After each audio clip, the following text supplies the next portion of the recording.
Speakerphone for now. I don't know why my shit's tripping right now. All right, so yeah, what's up, bro? How you guys living? My bad. Thank you for bearing with me, bro. I have my daughter and my kids over here wilding out, so I got my hands full, and yeah. Thank you. Yeah, thank you so much for being here. I know you're a busy guy. I would like my audience to learn a little bit about who you are, what is your perspective on the market, and a little bit about your story. So if I can, I'd like to understand, like, what is your story? How did you get into crypto? And what led you to ultimately focus on DeFi? So I got into crypto because I was a conspiracy theorist. You know, I've been a conspiracy theorist for the longest time. And one of my friends who's like, you know, he dives into the conspiracy theories, he had sent me a video on XRP. And then simultaneously, I was getting these fake accounts that were basically Coach JV fake accounts, right? I don't know if you guys know who Coach JV is, but so yeah, I was getting a bunch of requests as I was looking at XRP, and simultaneously, this fake account was talking. It was Coach JV from a fake account talking about XRP, but I knew that it was a fake account. But I was like, for somebody to take this guy's videos, he must be saying something great, right? So I was listening to his stuff on XRP, and ever since that day, it's been every single day has been nonstop education. What can I learn about the space?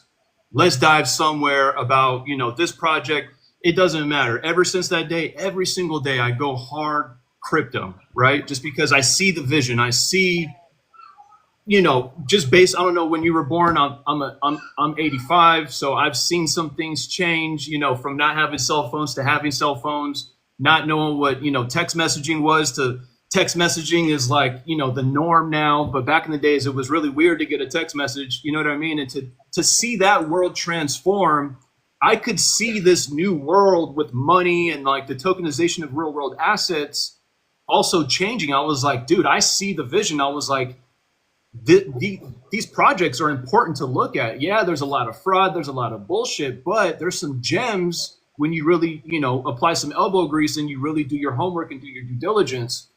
So yeah, you know, I was part of the XRP community for like the longest time, you know, XRP army all the way. But then when I started realizing, I was like, yo, like some of the XRP, and no offense to anybody part of the XRP army, but like I just found that like it was like really native, and they kind of bashed, you know, other projects low key, and you know, always wanted to, let's debate on why, you know, XRP is better than BTC. So a lot of that early stage, I fell for, you know, some of the BS and some of like, you know, the lies that go around on different projects, because it's really easy to get caught up in that world, especially when you're learning something new and you're kind of focused here and you're hearing something and you're like, man, maybe there's some truth to it. But come to find out, yo, you should do your homework yourself and never adopt anyone else's opinion in the space, because you'll really be surprised on what you can find. You know what I mean? And then you form your opinion. So I learned that really, really early. So like I started looking at like BTC and Ethereum, and then I started seeing this whole thing with staking, and I was like, yo, staking is massive. To earn 8, 10, 12%, like that's shitting on the banks. I was like, yo, if I become a multimillionaire in this space, I'm about to stake my shit. Like that was the very first thing I had in my mind. I was like, I'm going to stake. But then being a part of the XRP army and being, you know, tapped in, it was like, yeah, you don't want to stake, you know, don't trust anything, da, da, da, da, da. So yeah, long story short, you know, looking at the entire ecosystem, seeing different fraudulent Ponzi schemes out there, I finally came across, and shout out to, you know, one of my brothers in the space, his name is DeFi King. He told me about the Metallicus ecosystem and Marshall Hayner and XPR. And literally when you join the XRP army and you're tapped in with XRP, usually the sentiment around XPR is the fake version of XRP, or some sort of like FUD that is like so far out in left field that's not even true, right? And as I was diving into the ecosystem, I was like, yo, Marshall Hayner, who is the founder of Metallicus, and Metallicus is a bunch of different projects. I could share my screen here in just a second here. Let me just pull it up.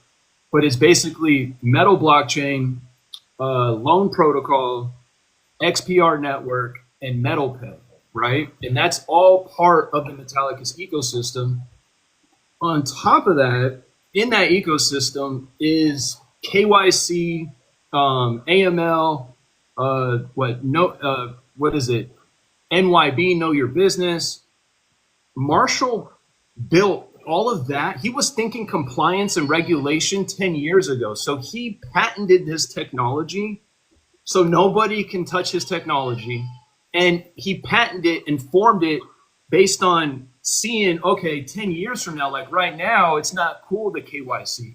Nobody in crypto wants to KYC. Everyone in crypto is like, no, I don't want anybody to know this and that and the other thing.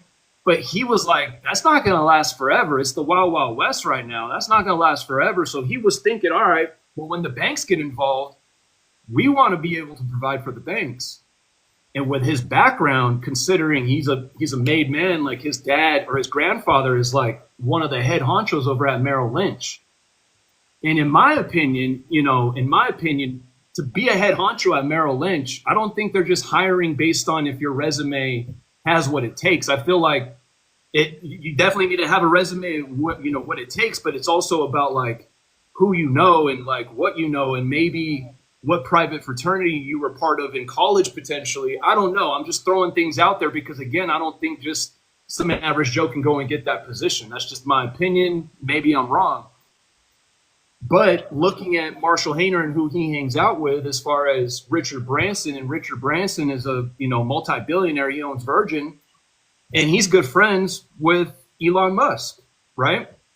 So back to this ecosystem, though, what I wanted to show you guys is that this is what really caught my eye in DeFi. So I was already thinking staking because staking was new to me. I was like, yo, this is crazy, the APRs that they're going to give us. But then to see farming pools, and let me just share my screen here. Hold on, let me take off my charger here. To see farming pools, right? That basically, this is a farming pool with XPR and metal, and this farming pool pays 16%.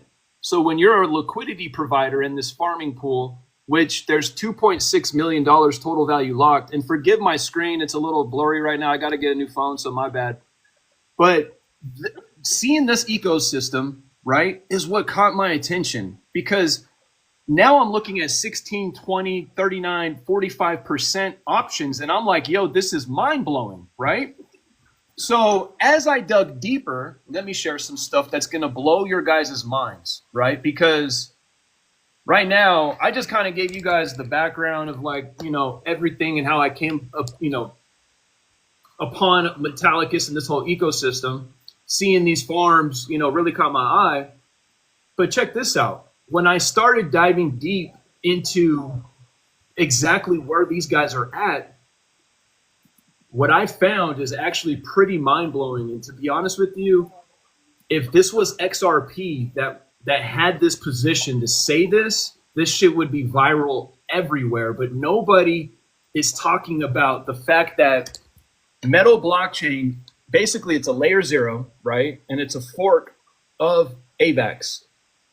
And basically what the Metal blockchain is going to give the capability is these institutions, these private banks, these big banks, and big corporations, they can have their own blockchain and they can have their own stable coin through Metal blockchain. And Metal blockchain is the only layer 0 that is compliant, that is able to do that, right? So let me share something with you guys. Check this out.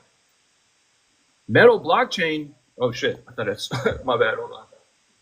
Metal blockchain is BSA compliant. So this is the Metal blockchain website, okay? These guys are BSA compliant, Bank Secrecy Act compliant. The only layer 0 in the game. The only layer 0, right? Can you explain what BSA is? I'm not familiar with it. It's basically an act. It's the Bank Secrecy Act that you would have to go through the OCC comptroller. Hold on, where is it at here? Let me show you guys. Hold on. I think I have it over here. Hold on. All right, so yeah, basically this is some institutional shit, right? Like this is something that like we're never going to apply for, but to become BSA compliant, they would have had to have gone through the Office of the Comptroller of the Currency, the OCC. And it's the Bank Secrecy Act, right? To be honest with you, I haven't dove deep into the actual BSA Act and like read the entire act, so I can't dive deep into the act. I just know that this is very, very important. Okay. And I know that this blockchain is this project is the only one that is BSA compliant, right? And how did they do that? Let me blow your mind on how they did that, right? Because Marshall Hayner, and let me just put some faces to the names here. Hold on. Let's see here. So this is Marshall Hayner right here. That's the founder and the inventor of this entire ecosystem. And what this man built was an advisory board on steroids, right? And basically what I'm saying is this. So like, again, to become BSA compliant, they would have had to have gone through the OCC. And part of their advisory board is this guy, Brian Hubbard, right? Metallicus Advisory Board. And guess what his position was before he became the part of the board of advisories at Metallicus? He was the former deputy comptroller of the OCC for 25 plus years. So he would have been in the exact position at the OCC to approve if they are BSA compliant or not. So what I'm trying to say is this: Marshall Hayner handpicked the absolute best to even become BSA compliant, because this man right here is on their team, Brian Hubbard. Now check this out too, right? So I just showed you guys how Metal blockchain is compliant. Now let me show you guys something, and let me just scroll all the way up to the top so you guys see this. This is the Metal blockchain white paper, okay? And inside the white paper, it breaks down how the blockchain is set up. And what I'm about to show you guys is pretty mind-blowing, right? So here it is, right? So basically, Metal blockchain allows for subnets. And the subnet is basically giving the capability to have your own blockchain and to have your own stablecoin. That's what a subnet is. So eventually, the banks and the institutions, when they have their own blockchain, they're gonna end up having their own subnet inside Metal blockchain. And right now, inside Metal blockchain, there's 4 subnets. And the main subnet is XPR network. So it says it right here inside the white paper. The primary network, Metal blockchain, has 4 built-in blockchains: the XPR network, which is the A chain, and the platform chain, which is the P chain, and the contract chain, which is the C chain. But main point is this: XPR network is built into Metal blockchain. Metal blockchain is BSA compliant because XPR network is built into Metal blockchain. By default, that makes XPR network compliant. And then when you come over here to the Metallicus website, and they basically break down, you know, the blockchain solutions, everything that I named off as far as XPR network, Metal blockchain, Metal Pay, and Metal X. Well, Metal X is the DEX where I showed you guys the farms and the liquidity pools, but it says it right here. So Metal X is a decentralized exchange that offers speed, security, and multiple coin pairs. It supports a variety of DeFi features, including lending and borrowing, which I'm going to show you guys that next, while maintaining compliance with the US regulatory framework. And they're not lying, because they are BSA compliant, right? So that means that this DEX here, low key right now, is compliant. And if you guys don't know this as well, you guys can Google this and ask Grok or ask ChatGPT. Because Metallicus has been focusing on the credit unions institutional side of things, credit unions through the NCUA, the National Credit Union Association, they have been legally able to custody crypto and digital assets since 2024, right? So basically, this this system right here, if institutions that are credit unions using this, they're actually in compliance right now. They're in compliance, right? Because they're with a credit union. And what I'm telling you is no cap. You guys can look it up yourselves, right? So, and then this is the lending and borrowing side. So like, all right, when you come into crypto, and especially when you come into XRP and you get your XRP on a cold storage wallet, the main thing that they have us saying is like, I'm my own bank. We're our own bank. And being your own bank is not just cold storaging your digital assets. Being your own bank is being able to collateralize your digital assets, lending and borrowing, right?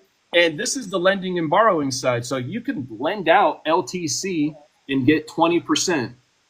This is what I'm always preaching too. If you're here to lock in profits in this bull run, well, why would you turn it into fiat when you could turn it into USDC and earn 16%? So if the average person makes $5 to $10 million, do the math. 16% on $5-10 million, most people are making 45, 50K average a year. That's a no-brainer. And then think about it. If you continue to stay in these markets and learn these markets, you're just going to continue to grow this bag, your stablecoin bag. And that's what we preach inside of our community, to have a stablecoin bag, because this is what's really going to grow your portfolio, right? And maintain it, as opposed to like a lot of the ups and downs and the volatility. But yeah, I know I said a lot. I don't know if there's any questions, this far or whatever. But it's probably a lot to digest, because there's a lot going on as far as like in that ecosystem. And what I didn't mention is this. What I'll tell you is this is the mind-blowing part.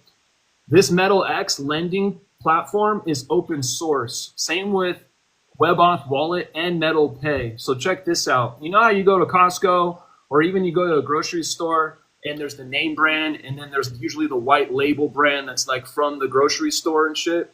Well, yeah. MetalX is white label because it's open source. So pretty much, for example, Bank of America can come in and say, hey, we want to be able to give our customers lending and borrowing options with their digital assets, and these are the digital assets right here on MetalX. Well, Bank of America can come in, copy paste their platform right on MetalX, and now it says Bank of America, and you're not even going to know you're using the Metallicus ecosystem. And Bank of America didn't need to align themselves with KYC, because think about it right now. Right now, we're waiting for the rules and regulations to come out. And I feel Marshall Hayner and his ecosystem is probably, if not the best aligned projects aligned with compliance that's coming. And once that comes, I feel like they're going to give everybody a deadline and say, hey, in the next 60 or the next 90 days, you guys need to have X, Y, and Z met. Otherwise, every day you are operating and not have X, Y, Z met, you're going to be fined X amount of dollars, right? And that's going to get everybody to fall in line and become compliant as fast as possible. Well, what about the people who didn't focus on like becoming compliant, like KYC and all that stuff, and they were focusing on other parts of the tech? Well, all they have to do is say, yo, Marshall, can we use Metal Pay? Yo, can we use MetalX lending? Because you have AML, KYC, all that shit is built into your tech, and you own the patent on it, which I'm telling you guys right now, owning the patent on the technology is extremely, it's like important as fuck that you understand who owns the patent. Because you know what I think is going to happen in the near future? There's some people that got patents on some of this like DeFi and just like crypto tech.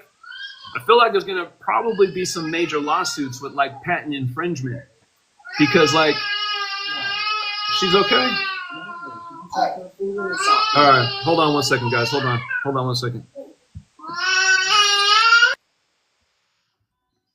That is a good question. I mean, I'm wondering, I see in the comments, I'm wondering if for your average crypto investor, if they should wait until the rules and regulations are in place, the laws of the land are in place. That's a good question. Like, people are asking, is it safe before the laws? Maybe the average crypto investor should wait until the rules and regs are in place. I don't know. That's a good question for him. What are you thinking about that, Crypto Cuz? Thing is that if we wait till regulations and everything are passed, could it be too late on an opportunity like this, or no? Because I'm looking at the project right now, and the project's $110 million in market cap. Nothing crazy. So I don't know if, I'm not saying in particular to the project, but I'm saying to be involved in DeFi. Yeah. Rules and regulations. Okay, Mr. Ackerman. Before the rules and regulations are in place, your average crypto investor, should they wait until the rules and regulations are in place? Is it safe? Or what's your opinion on getting into it before rules and regs? So I would say this. I would say it's all about learning right now how all of this tech and DeFi could be used. I wouldn't recommend necessarily using thousands of dollars in DeFi to test this shit out right now. I would recommend getting like $5, $10 and play with it, because that's the cool thing about DeFi. There's no minimum. So think about it. If you can start learning the system with $10, playing with this, liquidity pool with $10 or even $3 here, because again, there's no minimum, and just start watching it work and watching the rewards come in and understanding, okay, this is how I'm going to do it, and make sure it's a proven way of, earning passive income with that small amount over the course of 6, however many months, while you're waiting for compliance to get here. Then once that's here, now you know, okay, well, these are the safe bets. These are the safe plays. We're not in the wild, wild west anymore. We're on some level really protected now. So to be honest with you, I wouldn't recommend anybody using thousands of dollars right now. I do. I make a living in DeFi because I've studied this stuff for over a year now, and I've proven it works. And we have a whole community of people that are earning in DeFi. But I don't recommend it because it's not for everybody, to be honest with you. And some people think it's extremely simple, where they're gonna like today. I just want to make sure everyone understands, it's not financial advice that I gave you guys today. I'm just giving you guys what's possible in the markets, right? But you need to understand what you're getting yourself into and study this stuff. So, study this stuff, study it. There's nothing holding you back from studying. If you could you please explain what DeFi is in a very simplistic term? Bro, in a simple way of saying DeFi, bro, it's creative finance, bro. Because listen, there are so many things that we can do. You got staking, you got liquid staking, you got lending and borrowing, you got liquidity pools. So technically, let me give you guys a hypothetical situation. I become a multimillionaire and I make $20 million in XRP, right? I say, hey, I want to go buy a house. Well, I could borrow against my XRP, right? Buy the house cash. The house is paid for. And then now I just have to pay back this loan on this loan protocol in DeFi. And there's no time frame on it. And now, guess what? Because we're in this new real world asset tokenization, now I tokenize my real estate and I can tap into that liquidity that's just chilling there in equity. Because again, remember, I paid off the house in full and I'm a very mature investor. I'm not going to tap into my equity to be immature and go and buy things with it. No, I'm going to use that equity and put it to work, right? So if I take that equity and I put it to work, well, guess what? If it's a $2 million house, shit, I could pull out $1 million, get 10% on that. Half of that income coming in, I'll pay back my loan to get my XRP back. And then the other half, I'm living off of that. And then in 10 years, I'll have all my XRP back. And it was the equity that paid for it. So it's creative finance when you start thinking outside the box and you start realizing that the old archaic system, calling the bank to tap into your equity, is the old way of doing things. Like right now, you can tap in on the Algorand blockchain. There's a project called Lofty, and they're way ahead of the curve. They're aligned with compliance because in the state of Wyoming, they allow real world asset tokenization, especially real estate. So they found a loophole with having an LLC out of the state of Wyoming, which gives you the ability to tokenize your property. And I could pull it up right now. I'm holding my daughter. Maybe one of you guys want to pull up the website, but it's called Lofty. Hold on. What is it? Lofty.ai. And just go look at the marketplace. You can, this is another thing too, bro. When people who become, filthy rich, that's what everyone's goal is in crypto. I want to become rich. Well, what are you going to do with those riches? I mean, you can become a real estate investor through crypto without going the old way. And because, if crypto's not here and we're like, hey, how do we become real estate investors? The first thing we're going to be like, man, we got to tap in with these real estate agents and pick their brain and da-da-da-da-da. Bro, real world asset being tokenized, no offense to anybody who's in real estate, you guys should really learn this new tech so then you can align yourself with the new tech. But man, a lot of people's jobs, they're a lot of careers, I should say. I shouldn't even say jobs. Just a lot of careers are they're going to come to an end because there's a simpler way of doing it, and we don't need all these extra people getting a piece of the pie anymore. You know what I mean? Like, so here's an interesting addition to that. In inclusion with DeFi, how does it differ from your traditional finance, and why are institutions adopting this? Oh, well, these are okay. So so check this out. Institutions, we have proof, all right? And shout out to my brother Cypress over at CypherX. If you don't follow CypherX, I totally recommend following CypherX over on YouTube. He has broken down so many different documents that he has found proving that these institutions, right? These institutions are going to be staking their digital assets. They're coming here to stake. Like, these institutions are not coming into crypto to buy crypto and put it on a cold storage and put it in their vault at their office. No. They're looking at this the same way we are, licking our chops, saying we got yield opportunity like we've never had before.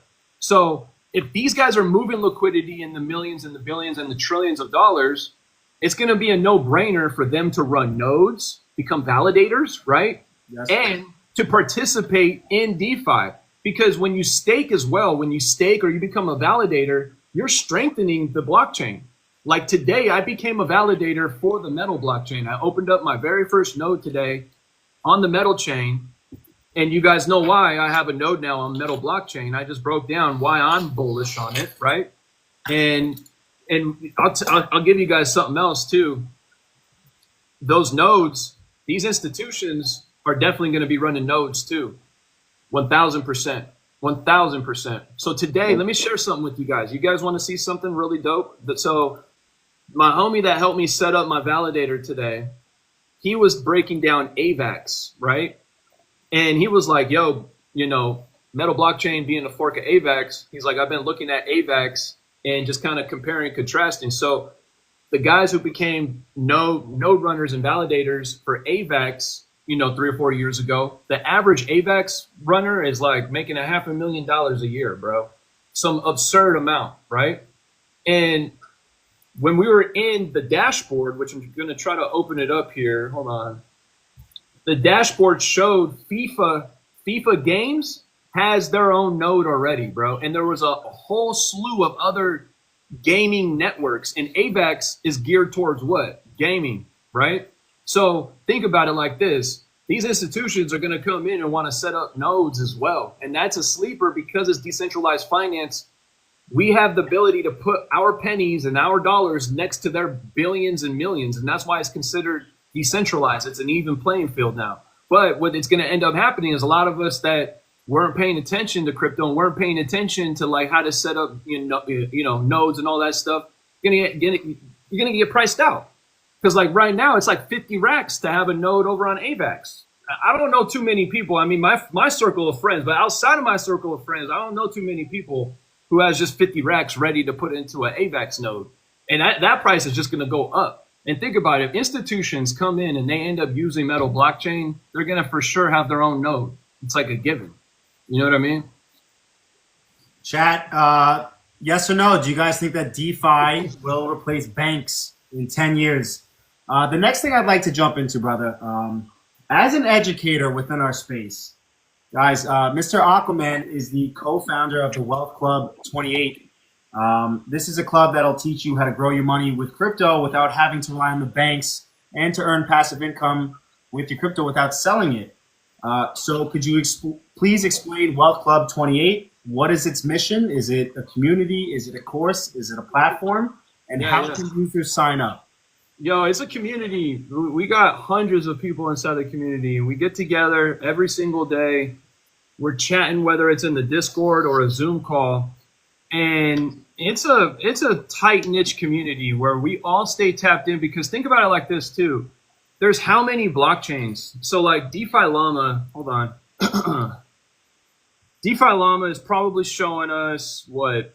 Probably 100 and hold on, let me pull it up. $142 billion is total value locked in DeFi right now. There's so many chains over here. There's so many protocols. There's thousands. There's no way one person can keep up with all of this. So our community, everyone has their own taste in crypto. Not everyone has the same bags. Therefore, because everyone has the awareness of DeFi, well, now people who are tapped into Polygon Network, they're sharing DeFi opportunities that they're participating in. And same for all, Sui Network, Arbitrum, Base, Tron. Everybody in our community is not just using the same protocols. Everyone is sharing different protocols that they're using. And inside the club, there's over 200 tutorial videos. My bad, I'm trying to multitask. My hands are full of my daughter. She's wilding out right now, and I'd rather just not have her screaming in the background and just hold her. So what was I saying though? Hundreds of thousands of, I forgot what I was saying right now, dude. What was I saying? I forget, but maybe there's another question. Where were we at? My bad. I was asking, how can users sign up for the Wealth Club? Yeah. So you can sign up. I mean, there's the link tree that's in my bio. And then just go check out the website. You can literally read all the reviews that we have on there from real people. I mean, I'm pretty sure if my live is showing up on TikTok right now, I'm pretty sure there's some people inside the Wealth 28 Club probably in these comments right now. And they could even give, great feedback. I don't like to give too much great feedback, even though there's a ton to give. But some people will look at that like, oh, this guy, of course, you're just shilling your company, your business, da da da da. But like, the proof's in the pudding, bro. Like, if you talk to people who are part of our club, like they'll tell you, like, yeah, you know what I mean? Like, it's definitely worth it because we're running Zoom calls every single week, and we're tapped into this stuff for a living. So think about it like that too. Like, most people are not tapped into crypto for a living. So they got a 9-to-5 they're running or whatever. So being tapped into a community that is in this full time, that can give you real-time updates and not like, when you come into crypto, there's a lot of, cheerleader YouTube channels that are great to listen to, and they get the dopamine hit really, really well. But like, listening to that can only give you so much. What you really want is the knowledge and the research. And that's what our community does. And we do it 24/7. We have, I want to say, over 100 people inside the club that are dedicated to research on a daily basis. So yeah, guys, we say community is just about everything. I don't know how you can become successful in here by yourself. Just having a community where people are sharing information, especially having it come from a trustworthy source, is everything in this space. I don't know about you guys, but I don't want to sell my assets. I don't want to pay the taxes. I don't want to miss out on the future equity that I could build. To learn DeFi down to its deep core and to be a part of a community where the information is coming from trustworthy researchers and educators is everything, guys. Guys, you guys should absolutely look into and check out joining the Wealth Club 28. I think I think knowledge is everything in this game. You can't do it alone. It really is. And keep in mind too, in DeFi and in crypto, there's no 800 hotline number, customer service hotline that's going to help you out when you run into a problem. And imagine having a community that could share with you, oh yeah, I'm running into that same problem right now as well. Don't worry about it. I actually tapped into their Telegram and they said that X, Y, and Z is down and it'll be back up in the next 20 minutes. And that's the power of community as well. That teamwork, that camaraderie, and the communication on a constant basis. It's like, I feel like Marshall Hayner even says it the best. He says like 1 day in crypto is like 30 days in crypto. And it really is. There's so much that's happening in so many different levels and so many different projects. And like, again, like no one person can do it, unless you're totally tapping into some chat GPT and some AI to help you out. But I would rather have a community because I feel like that's the real, That's everything. So only way to go. Speaking of passive income through crypto and DeFi, how could investors earn passive income through maybe staking or joining liquidity pools without having to sell their assets? And could you please explain the risks of earning passive incomes like volatility or hacks? Yeah. So I would recommend the Web Auth wallet. It's WEB, like Web, Webster, and then Auth, AUTH. The Web Auth wallet, you can stake inside the Web Auth wallet, for example, XPR. And a lot of my strategies right now are holding different crypto wallets that have staking opportunities. So like my Web Auth wallet is one wallet of many that I'm staking an asset. So I'm staking XPR and Web Auth. And then I have a Leap wallet where I'm staking Corium because it was a really high APR. It's like 40% and it stays up there. And what I love about staking in the wallet is that the asset stays in your possession inside the wallet. You're not deploying it onto a protocol or onto a DEX or whatever, and it's leaving your wallet. No, like I love the staking within the wallet. Now, when it comes to like farming pools and liquidity pools, you're now taking your asset and it's leaving your wallet and you're giving the control to the protocol. And what I would say is you need to read the white paper, you need to read the protocol's rules and like, okay, so like if this gets hacked, what's going to happen? And it usually will say it in that white paper. And most of the time it says you're you're SOL, right? Because we're still in the wild, wild west. So there's still risk when it comes to that, and not to mention impermanent loss. Impermanent loss when you're tapping into liquidity pools and stuff like that is definitely real, and that's something that like we teach inside of our club, how to mitigate impermanent loss and how to get ahead of it, like 100%. And if you're not understanding what you're doing with liquidity pools, you can easily lose money through impermanent loss, and in your mind, you'll just chalk it up that DeFi is a scam, not understanding exactly what happened to you. And it's the same thing as trading, but trading is a way more intricate thing to learn and study to become a good trader. DeFi just takes a little bit of elbow grease and understanding and being tapped in with the right community, and you can learn DeFi, right? So I don't want to scare anybody and make everyone think that it's not learnable. Like, I don't know about you guys, but in high school, there was a lot of people who had a tough time with algebra for whatever reason, right? So, you know, if you got through pre-algebra, like DeFi should be a no-brainer, real talk. So, like, it's not rocket science is what I'm trying to say. For those who don't understand what impermanent loss is, let's say that you bought an asset at $3 and the next day it goes down to $2.90. Congratulations, you experienced impermanent loss. It is not permanent. It's just the fluctuations of the prices as the market does move. Thanks. Yeah. And to, on some level too, everybody here has actually experienced impermanent loss. It's just, here's the thing. Let me just break it down a little bit more. If you buy XRP, you know, at right now at $3, whatever price point it's at, and it goes back down to 50 cents, well, now your portfolio is sitting in an impermanent loss. It's only permanent when you sell XRP, right? To lock that price in. Now, the kicker with liquidity pools is once you exit the liquidity pool, you lock in that price. So that's where that permanent loss would get locked in from impermanent.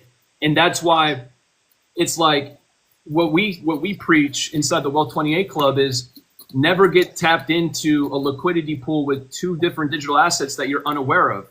You should only be getting into a liquidity pool where you don't mind holding both of those assets so that when there is impermanent loss and maybe you're out of range, well, you have conviction in both of these assets. Let's not forget that. So right now, no, you're not in range. You're not making passive income at the moment, but sit on your hands and just be patient, and eventually it'll get back into range. Or we could figure out, okay, where the market is going, and potentially, you know, we have other different strategies that we run to basically help mitigate that impermanent loss. So like, you know, you can move your range just by, it's called the snuggle strategy.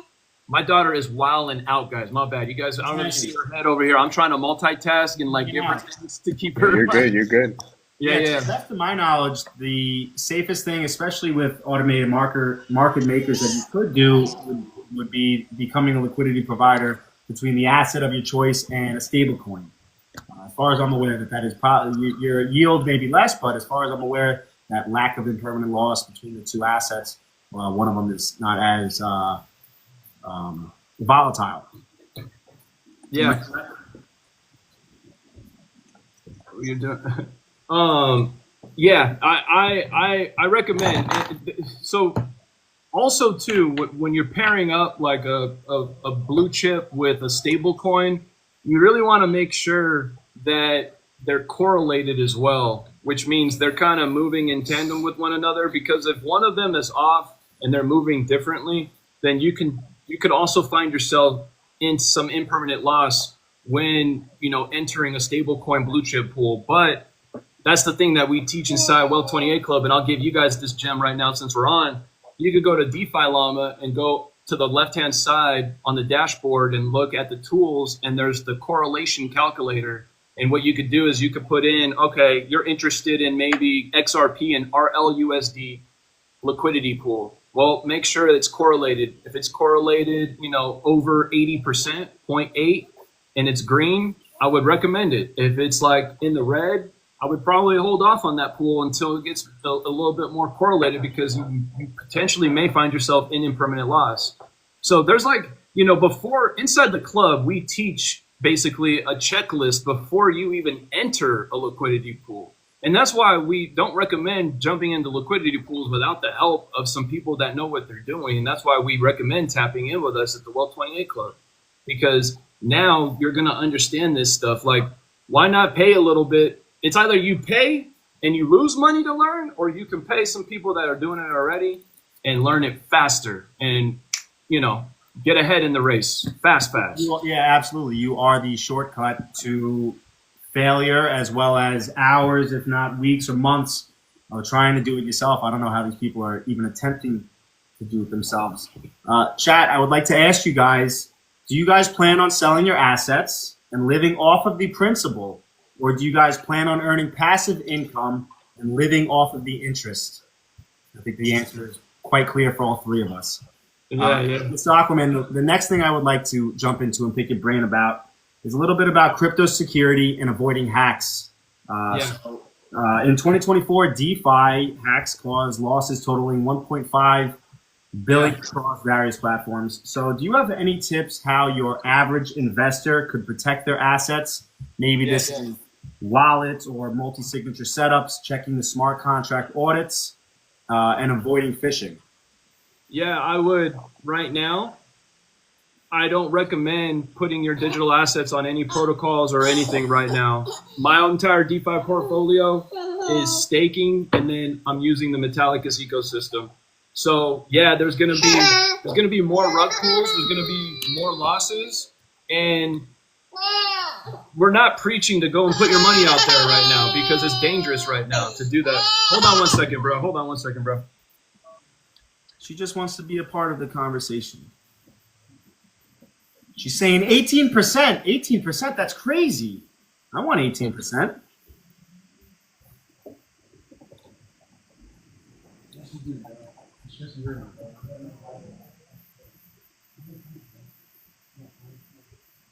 I don't know about you guys, but I definitely ain't selling the assets.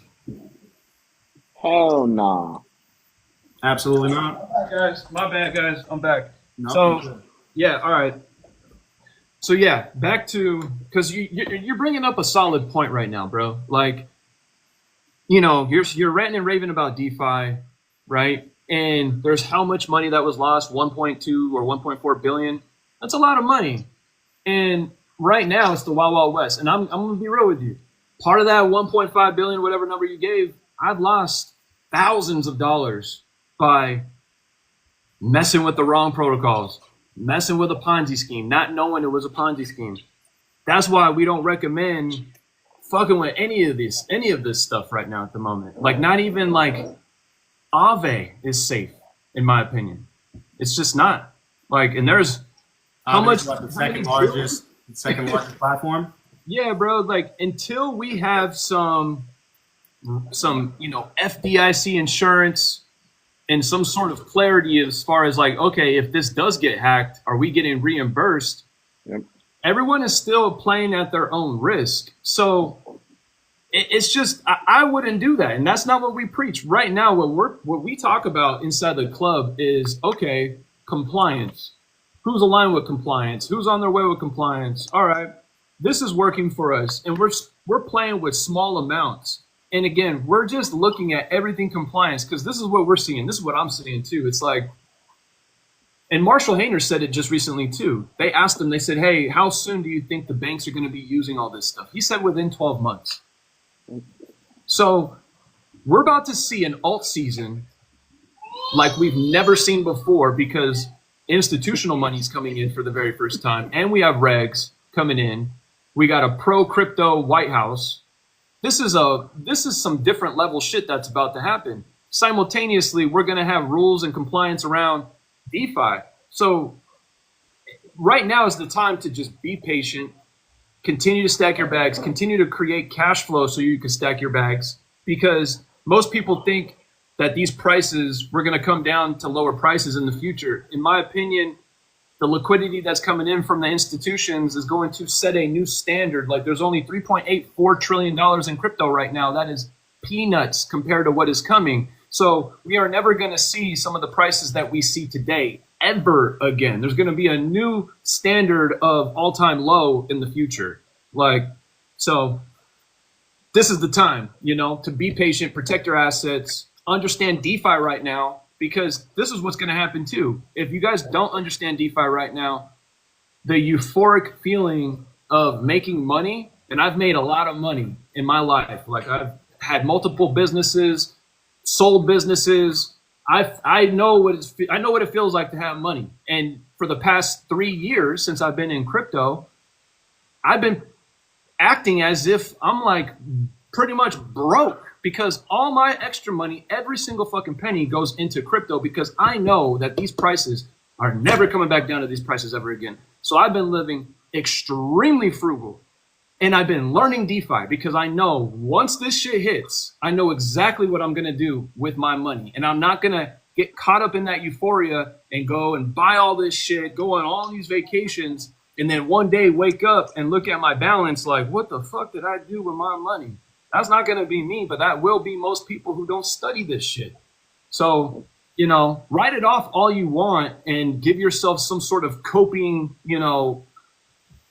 like, I'm not going to do it. And whatever it is you're telling yourself, put that to the side and learn this stuff, because you don't want to be that one that says, yeah, man, I had a bunch of XRP, bro. I sold it at this price. Man, I should have.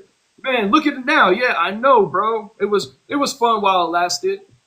What? You should be looking at this like, these people who are multi-billionaires, they think of terms of dynasties, decades, 25 years out. You know what I'm saying? You should be, if you're in crypto right now, you hold these digital assets, you should be like, all right, how do I keep this in my bloodline? How do you protect the wealth? It's the same thing like 70, 80% of lottery winners, they go broke after X amount of years.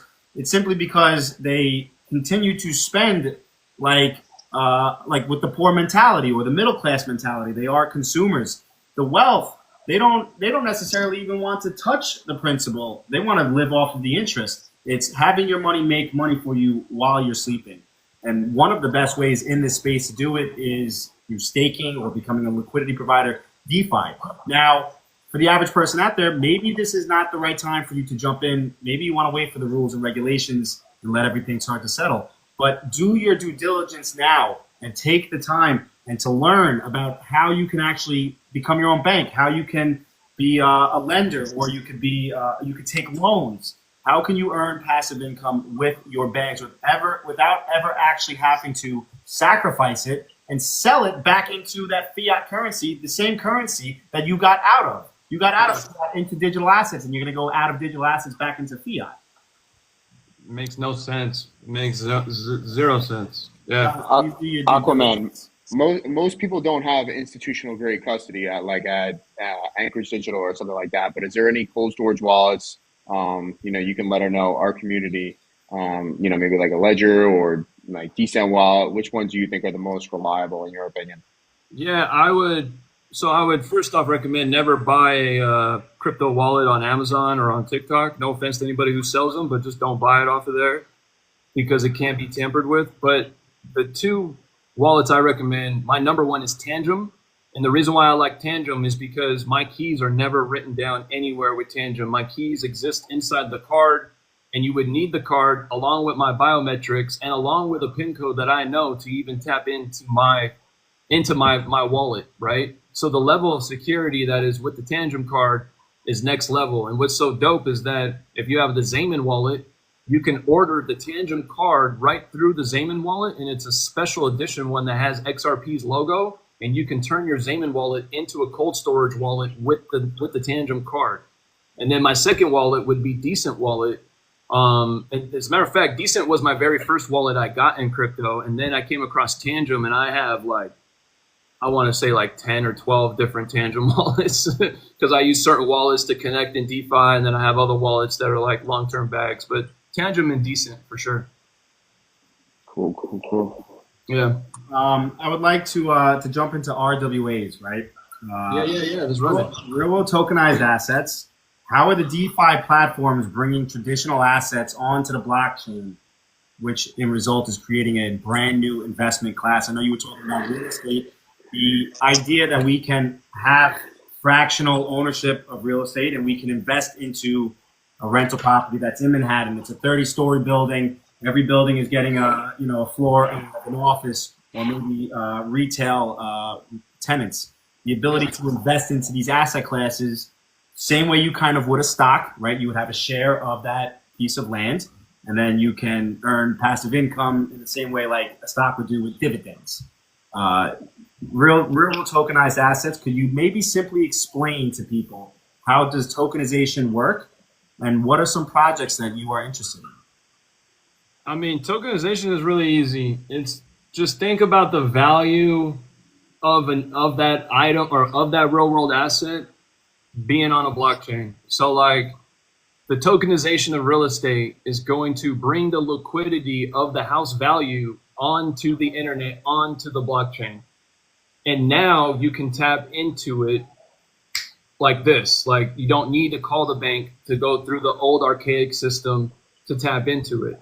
And it's because smart contracts give us the ability to make all that happen. So when you're, for example, buying real estate on Lofty, your smart contract goes through title, escrow, and the whole nine. I'd highly recommend get $50 and go buy one share of a property, go through the smart contract and see what that looks like, because everything is there. Now, everything else, as far as real world assets, well, think about all the art in the world too. All the art that's in the world, it's not on blockchain, but it will be. And your average multimillionaire and multi-billionaire, a lot of their wealth is stored in art, right? And basically it's just art sitting on a wall collecting dust. Well, when that liquidity is on chain, now these multi-millionaires and billionaires can now use their art that's in their house as a real world asset tokenized and use that liquidity to go and earn yield. So now their art is earning them yield and their real estate, right? And some of the, I'm not necessarily looking at projects because there's a lot of projects that are coming up. Like Lofty is one of them. It sits on Algorand, but there's no token for it. It's just a project that sits on Algorand. There's another project called Vesta Equity that's also on Algorand where you could just basically tap into your equity of your house, right? And it's a certain percentage that they give to you. I mean, you can go and read all that stuff on Vesta. It's pretty cool. But I'm really just keeping my eye on different chains that I would want a real world asset on. So like XRP is one of them, XLM is one of them, Algorand is one of them, right? I would like, cause they're all quantum resistant as well. So like I would definitely look at those chains, but there's just really no telling what projects are real though. There's so many, like when you start looking at projects on like those lower level, I don't even know where you would put them at, what they would be considered, but like, there's a whole lot of dice rolling because there's usually not enough information out there on them. Like when you go through the Lobster wallet, there's a whole bunch of different like real world asset like company trust lines that you can add. A lot of them are scams, right? And I'm pretty sure there's probably maybe one or two that are real. It's just, yeah, I don't know. We're kind of letting the cream rise to the top, and then whatever rises, we'll spot it, and then we'll take a look at it from there. But those are my main chains that like I wouldn't mind tokenizing my house on Algorand. Like I love Algorand. I would not mind having it on Algorand. And XRP is doing it as well too. I don't know if you guys have heard of Pripco, but in Dubai they already are compliant with tokenizing real estate. So I'm sure you guys know. You guys know. I could tell you guys do research and shit. Too much. I mean, yeah, like when there's more than enough evidence out there that everything of value will be tokenized, brought onto chain. Every stock, every commodity, every piece of private credit, every institutional fund, the stable coins, U.S. Treasuries, debt is going to be tokenized. Every piece of real estate, every expensive car, oil, gold, everything of value. You're talking all the fucking money in the world, $5 billion, probably even your paycheck. The idea that there is only $25 billion of value locked in RWA on chain, and Ethereum has a massive chokehold on that. Ethereum's got 15 billion of that. Excuse me, not 15. They got more than that. They got like 90 billion, bro. Yeah. Got more than half. Ethereum, 7 bill. But most of it right now is in private credit. Like, what's absolutely sick, and you were mentioning Algorand. Algorand is the largest network right now tokenizing stocks. So the value of tokenized stocks right now is only 418 million. That's it. Think about how much the S&P 500, the NASDAQ, you know what I'm saying, is worth. Algorand, out of that 418, Algorand actually has almost 300 million tokenized on that. Guys, the growth of RWAs, and me personally, it's probably one of my favorite sectors to look into, because there is going to the RWAs on chain is going to go to $1 trillion. It's going to go to 100 trillion. It's going to go to a quadrillion. We are at 25 billion. If you could figure out what are the chains right now that have the ability to scale and to onboard, whether that's real estate or private equities, whatever it is, that's the $1 million question. Right now, if you guys go to rwa.xyz, it's a fantastic website where you could take a look at real world assets. Who are the issuers? Who are the investors? And what networks are these assets being tokenized on? rwa.xyz is the platform.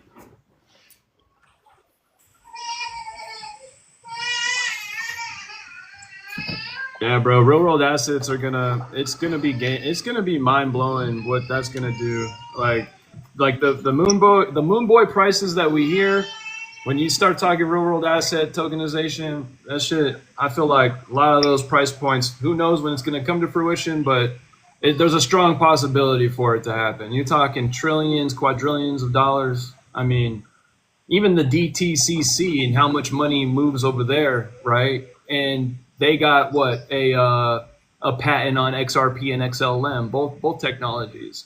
So it's like, bro, when that type of money comes in, I feel like we're all gonna be in awe with like what's gonna end up happening with some of these digital assets we hold.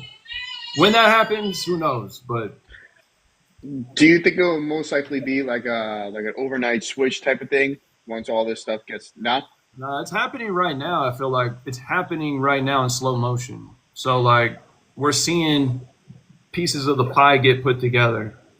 As far as like we got the Genius Act, right? And there's a couple other acts that are about to get passed through. I think the American Blockchain Act is also supposed to be passing through as well. So like I feel like there's just steps to it. There's portions that need to happen before we get there. I feel like everything is ready.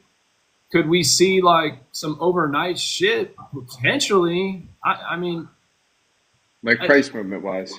I mean, when you the only way we would see that is if like a bunch of institutions on the very same day just like all put money on a certain chain or different chains. I feel like all simultaneously did it at the same time. I feel like then we could possibly see like right now, total value locked in DeFi for Ethereum is 85 billion. XRP only has 60 million locked up on it. If XRP went to 85 billion, I couldn't even tell you what the price point would be. And that's we're talking trillions coming, because we just talked about the DTCC fucking with XRP as well. Yep. They operate in quadrillions. So, and then Swift too, like, This is some stupid amounts of money. So could there be? Yes. Yeah, I would have to say yes. There could be a day where like it's totally different. But I try not to. I'm gonna be real with you guys. Like those thoughts they're like some of those thoughts are part of the reason like we're here. But staying grounded and just thinking, you know, small instead of that big when it comes to your investment and giving yourself a lot of time, it's going to give us the ability to really hold these assets. Like, I feel like people start losing their patience when they feel like it's supposed to happen by a certain date, you know? Yep. And they're like, damn, it didn't happen. And now they're selling some of it because it didn't happen. They're kind of losing some conviction. And it's like those types of thoughts, I feel like are only for certain individuals that can really handle it in a mature way. Like, I can come up here and talk about some crazy moon boy numbers that I feel like some of these assets would go to. But like, I'm not necessarily depending on it to happen tomorrow or even by next year. Like, my game plan is to be in crypto and have this shit grow until 2030. I have a game plan. And once we get to 2030, I'll create another new game plan. But like, it doesn't have to happen until 2030 is what I'm saying. So like, and I'm just trying to play like, it's for everybody that's listening to give those people like, hey, it's cool to understand what these numbers are capable of doing and what these projects are capable of doing, but don't set yourself up for failure where you think it's going to happen by a certain date or a certain time. And if it doesn't, it's not, because I feel like you shouldn't get rid of any of your digital assets. And I feel like what's going to happen too is they'll probably say like, hey, if you're earning yield with your digital asset, you're not going to get taxed on that. But if you sell your digital asset, you'll probably get taxed on the sale of that. But think about it. If that goes viral and we all start understanding, well, I can earn yield with my digital asset and not get taxed, most people hopefully would hang on to the digital asset. Unless, I mean, I don't know, bro, because it's like right now people are not really educated on money either. Most people got bad credit and shit because they're not educated on money and shit, you know? So like, I don't know. There's a lot that has to play out. I feel like a lot of people are going to get dusted though, because most people are not paying attention to this shit. Yeah, I think a lot of people in today's day and age is, you know, just being very impatient and just, you know, relying on a lot of dates and stuff like that. And I just continue to say and that's what me and blockchain say is like, we're not in any rush to sell any of our assets. That's our last thing we want to do is to sell anything. We just want to continue to leverage it and, you know, use our assets to bring us to the next stepping stone where we want to achieve in life. But, you know, many people, you know, I continue to see is like, you know, oh, once it hits $100, I'm going to sell. I'm like, you guys don't understand. It's like, there's certain ways that you could take advantage with your assets, you know, and don't expect, you know, by 2027 that we're going to go to a certain price point. Like, I just feel like today's day and age, you know, ever since COVID, we moved to a shift where just so many people are impatient, but well, that's the thing. You know, I feel like your average crypto investor, they have this microwave mentality, this fucking Minute Maid mentality where it's like, when's the Lambo? When's the Lambo? And typically when you see these people, like, don't get me wrong, everyone's seen the $10,000 XRP by this date, and whether or not that gets you into the project or you get sick of seeing that over and over, regardless, you have to mature in your thought process and just say, even if it doesn't go to those numbers, because those are moon numbers, I can't say that it's impossible for it to go to those numbers. Ultimately, it's the amount of value that gets brought onto the chain. It's possible. I'm not saying that it's going to be anytime soon, but you know, in due time, it's possible. With that type of mentality, guys, these are the people where they go, well, I have 1,000 coins. Is that enough? And then they sit there thinking, well, I need it to go to $10,000 and then I can retire. You got to overestimate the amount of time that it would take. Like, I always think by 2030. I don't care what it is at the end of the cycle. I'm always like, okay, by 2030, it could be around this price. And I underestimate the price. So instead of saying I need it to go to $10,000 to retire, maybe, just maybe, we up the coins and we lower the price that you need the asset to be in order for you to retire. Instead of that $10,000, maybe you say $100. If you don't think that the coin could go to $100, then you get more coins, and now you bring that down to $20 a coin in order for you to reach your financial goals. But guys, this If we have looked at any type of market, it doesn't matter if it's gold, it doesn't matter if it's oil, it doesn't matter if it's stocks or real estate, somehow the impatient always seem to give their money to the patient. You take a look at like your Warren Buffett or any type of famous investor. These are people, they marry their bags. I don't understand when people say don't get married to a project, don't get married to a piece of real estate. Of course, you got to do your due diligence. You got to do your homework. If the project's not moving in the proper way, of course, you may want to consider leaving the project. You know what I'm saying? You have to pay attention to the development and the growth of the projects that you're invested in. But look at any type of investment class. The patient are the ones that these are the people that always see the end of it. I don't understand how you could be in this space and have this microwave mentality of, oh, I need to do it by the end of the cycle. That to me is a losing strategy. Not for nothing, but you may just give your money to the guy who's willing to wait till 2030 or 2040. Well, some people are new to investing. They have no idea what it's like to have that, mentality, whether, to hold their assets and see the fluctuation of assets move, whether they're up 50,000 or they lose it all, just within a blink of an eye. But again, you have to be very patient in the market, especially if you're going to be investing into crypto stocks or whatever. Yo, and I'll say this too. Like, just think of this hypothetically. Most people, again, going back to the average salary in America is about 45, 50K. Maybe let's just say 60K, right? Well, if you give yourself a 8-year plan, 10-year plan, as opposed to an immediate plan, well, instead of relying on your boss to give you that raise, really all you need to do is make what? $100,000, $200,000, which is pretty easy to do in crypto with like a small amount of money, right? If you're doing, picking the right projects, and you could build your way slowly. So now you keep that job, and then you take the 200K that you made, and now go earn 20% on it. Well, now 20% on 200K is what? 20,000 plus your 60K. Now you're making 80K. And now you're making 80K, things are a little different. You didn't have to rely on the boss to give you a raise. And now you're slowly building some more. You're still building your bags. You're still getting your bags to work for you until you reach a time where now this passive income I'm making in crypto is surpassing or matching what I'm making. I no longer have to come here. And I feel like people are thinking too big. Like, you don't need much. Think about, like, if I was really behind on everything, I was back, in a 9-to-5 job and I was aware of crypto, I would have that game plan. Because, like, that is the best way to go about all this shit. We know that this technology, it's not like we're going to wake up a year from now and be like, hey, whatever happened to blockchain? Whatever happened to, like, all those projects and shit? No, man, these projects are here to stay. Like, yeah, there's going to be some that fall out, but blockchain is here to stay. Yeah. So this was like a no-brainer that, like, this is going to run the world. Which chains those are, that's to be determined, right? We're going to find out. But giving yourself that long game plan and not relying on the boss, well, now instead of, having to retire, you could leave that job 4 years, 5 years, 8 years from now and never have to go back.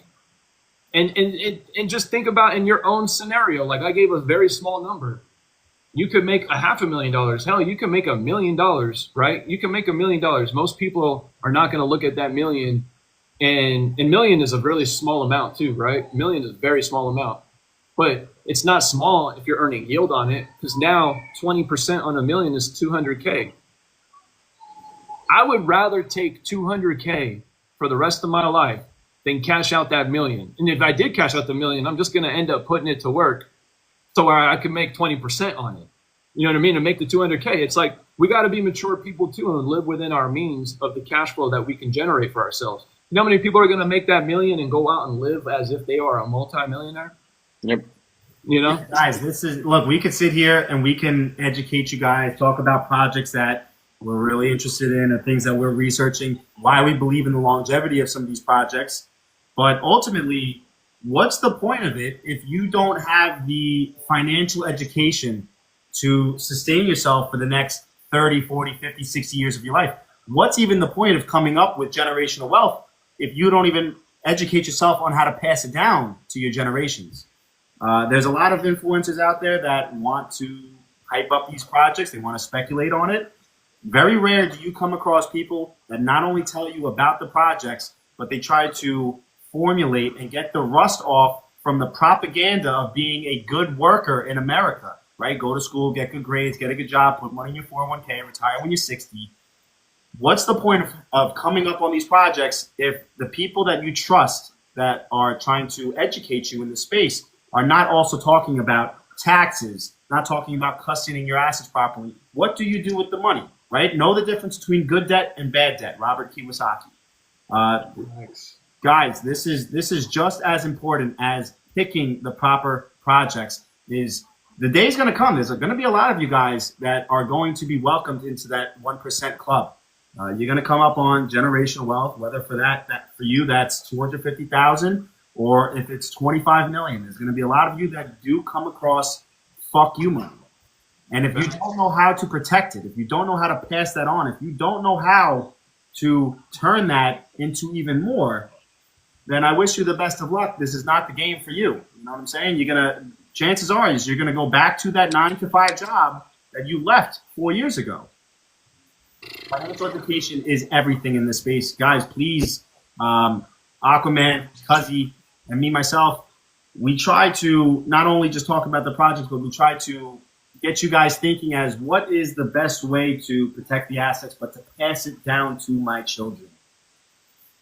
Absolutely. Yeah. Yep. Absolutely.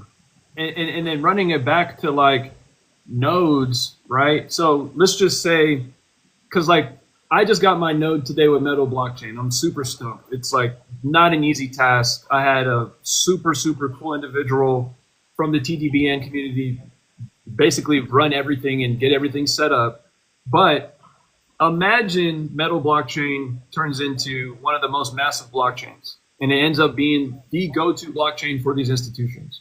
Well, that would mean Metal would be worth a ton, and I already have a node. So imagine a Metal Blockchain node in my family trust that's going to stay in my family trust for generations to come. And all my family members need to do is just renew the node every time the cycle ends and keep it going. And that node would be in our family trust forever if nobody in the bloodline ended up screwing everything up. So, and like I said, I'm trying to find too, I want to show you guys that this node game is no joke. And I want to show you the type of money people are making with nodes on AVAX. It's wild. So hold on, let me see if I can find a couple here. I'm going to be getting off for the night, but Aquaman, it was great meeting you. Yeah, I gave you a follow. I appreciate it. Blockchain, yes. You are a beast. Thank you so much. Thanks for being here. And for anybody that messaged me, I'll send you over the link to our Discord. And like I said, we got over 200 people in our community, and we truly do appreciate, especially everybody in here. We got 130 people in here. It's insane with 132,000 likes. Holy shit. Good numbers. Damn. Yep. Damn, crushing it, bro. Crushing it. You guys take care. Your research, brother. Likewise, brother. Nice meeting you again, bro. Nice meeting you, man. I was looking into like running a validator, and the setup for it was insane. Like you need a UPS system, an uninterrupted power source. It's like a backup generator. You have to have almost 100% uptime. I was looking into it. Wow. So check this out. This is Avalanche. These are the validators. But what I was trying to show you guys is because, again, AVAX is for gaming. So there's a whole bunch of gaming networks on here. But one of them is FIFA blockchain. And when you click it, it's the real FIFA. So I click it. I come over here. And I can look at the details, right? And the details tells me the whole FIFA and what it is. And then I'll click the website here. And guess where it takes me? The FIFA website. So FIFA, again, has a AVAX node. And this is what I'm trying to say, because I proved to everybody earlier, and I'll share with everybody again here, Metal Blockchain is BSA compliant. This bad boy is BSA compliant. So my opinion, based on this knowledge, is that Metal Blockchain will be a winner with institutions, because these institutions want their own blockchain. They want their own stable coin. They don't want to go and build on someone else's chain. They want their own chain. Metal gives them that opportunity. So with that being said, imagine Bank of America, Wells Fargo, and let's just say all the credit unions, because let me share something else with you here. Where is it at here? Hold on. So basically, hold on, where is it at here? These guys have thousands of connections with credit unions. Yeah, here we go. So these guys have thousands of connections with credit unions, right? Thousands, right? Like Go Green, this or Go West Solutions Credit Union. Just imagine they have 300 locations. Imagine them with their own blockchain. Imagine them with their own node because they have their own blockchain and they have their own stable coin, right? Not to mention, right, going back to Metal, who's on the front of their page? Well, they got Clover, Temenos, Fiserv, Jack Henry. Fiserv is massive. Do you know how fucking massive Temenos is? Yo, it is beyond massive. This is a Swiss company that has clients like basically, let's go to Temenos real quick. Let me show you Temenos. So it's one thing to have Temenos on Metal, and it's another thing for Temenos to give Metal blockchain a holler and say, we support Metallicus. And not only do we support Metallicus, but we're going to use the WebAuth wallet, Metal Pay, and the Metal blockchain. So Temenos, what do they have? They have institutional business partnerships because all of their clients are businesses, right? Big businesses, big business. Let me see here. Hold on. See if I can find some of their connections, right? So yeah, here we go. All these different banks, KB Bank, MSB, these are banks from all over the world. They actually have some connections to, I don't want to name because I have a lot of names I'm thinking and I don't want to be clicking around. Oh, here we go, actually. We could see partners real quick here. Hold on. Let's see here. Okay, yeah. So our trusted network of providers and our partners and providers, Arbis, Alibaba, Amazon, interesting, Google Cloud, IBM, Oracle. So would you agree with me that these are no Mickey Mouse relationships? No, that's a hell of a deep dive. Right? And again, Temenos, running it back, says they are utilizing Metallicus. And again, Metallicus is Metal blockchain, and XPR is built into the Metal blockchain, and Metal blockchain is BSA compliant. So yeah, guys, I would recommend, if what I'm saying is kind of touching the surface, you got to dive down, you got to do your own research. But when you find your own research being done, when you're looking into Metallicus ecosystem, you're going to see that this is a gem hidden in plain sight. Straight up, literally, because nobody talks. They're ISO compliant too, bro. Like that's the other thing too. Every single time we see the ISO list of ISO compliant, this is the list that we see. This is the list. We see yes, XDC, HBAR, Quant, Algorand, right? Sure. That's what we see. Sure. Metal, Loan Protocol, and XPR Network are also ISO. So why is it my poster doesn't have them? Why is it when I go on the internet, especially on X, everyone's mentioning all the ISO tokens, but no one ever mentions Metallicus? The entire ecosystem is ISO. So what I think is being hidden in plain sight. I really think it's being hidden in plain sight. And like 6 degrees of separation. So let me show you something else real quick. All right. So this is why I feel that this is also, the it factor when it comes to blockchain and projects. Because look, Marshall Hayner, who is the founder of Metallicus, right? This man, I'm going to show you guys, is really good friends with Richard Branson. Like really good friends. Such good friends. There's a few different pictures I want to show you guys on different timelines of when these guys took pictures. So these guys have known each other for a while. So look, there goes Marshall and Richard Branson. Richard's a little bit older right there. Let's check out this one. Oh, Richard and Branson again. Oh, Richard looks a little bit younger here, and so does Marshall. Marshall had a little mini fro going right here, right? Oh, let's go back to that night when they all had dinner together. Oh, this was another part on the timeline, because now he's got half the haircut, and Richard doesn't look as old in this picture, right? So it's safe to say, especially these guys are having dinner, and he's wearing a metal shirt right there in the picture. Not to mention Richard Branson, again, owner of Virgin. If you don't know what Virgin is, that's the logo. I'm sure everybody here has seen that logo. This man is the owner of Virgin. And what does he have on his private helicopter? My screen is a little blurry, but that is the Metallicus logo right there on his helicopter. And what's so funny is when you look at Virgin backwards, that P right here, this G right here backwards, it makes an X. And XPR is in the word Virgin backwards. I can show you guys that in a second, but let me show you this now. So we just proved Richard Branson and Marshall are friends, right? Well, what about Richard Branson and Elon Musk?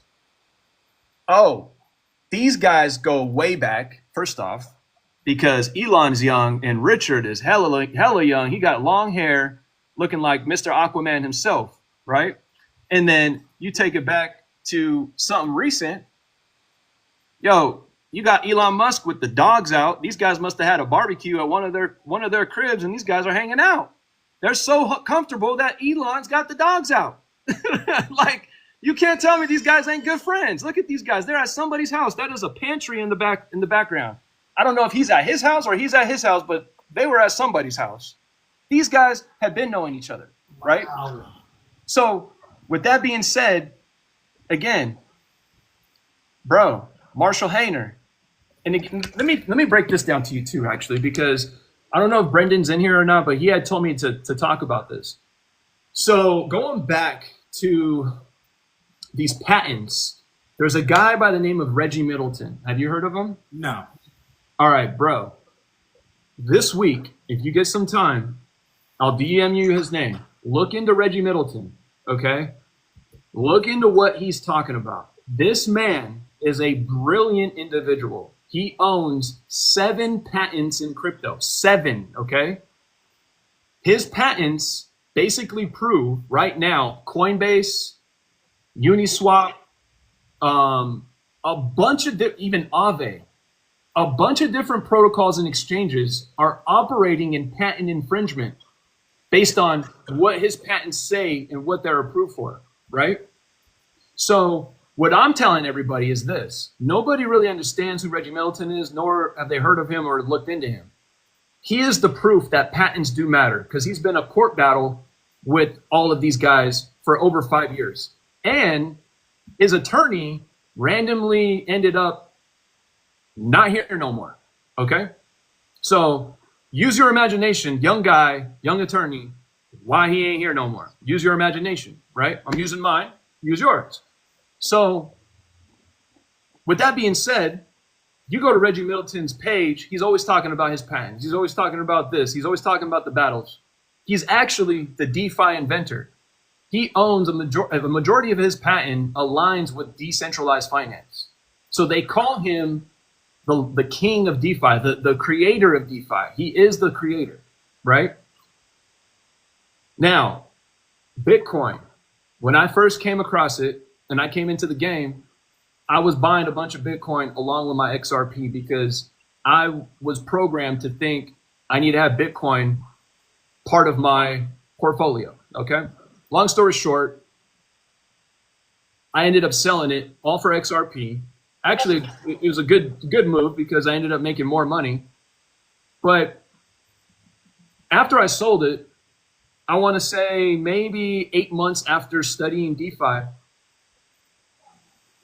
basically I understood that Bitcoin mining could potentially power the world, because most people think Bitcoin mining is tapping into the grid, but Bitcoin mining taps into natural resources of energy. So the natural resources of energy that are, you can look it up, trillions of kilowatts being lost every year because they don't have enough money to build the infrastructure from these natural resources of energy to the grid.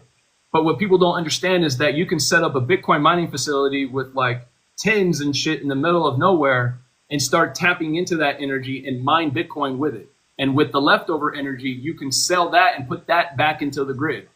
And they keep talking about by a certain, time, 2030, we need to have a certain amount of electricity to power the world, especially the new world, if everyone's going to be, in the metaverse and all that cool jazz. Now, once I became aware of that, I had told myself, I was like, yo, Bitcoin has a place.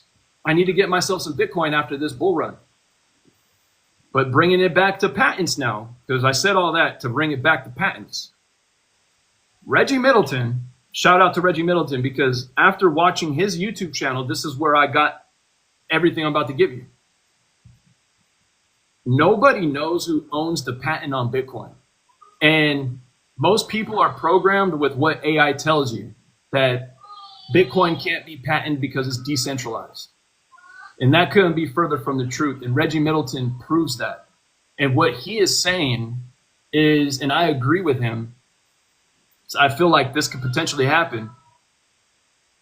They got all these ETFs. They got how many Bitcoin ETFs? Different cold storage wallets that institutions are now holding, right? If they come out and they say, hey, you guys are all operating in patent infringement, do you know what type of monkey wrench that would throw into crypto? Because Bitcoin is also the top dog, the leader, right? If that came out on who is the patent holder, I'm here to tell you, bro, I feel wholeheartedly that is, if there is going to be a monkey wrench thrown into Bitcoin, it's going to come from that angle. Reggie Middleton, having 7 patents himself, the only reason why I listen to his opinion is because the man has 7 patents, and getting a patent takes years, especially in technology. And to have those patents, I would say he's the smartest man in the room when it comes to this patent conversation.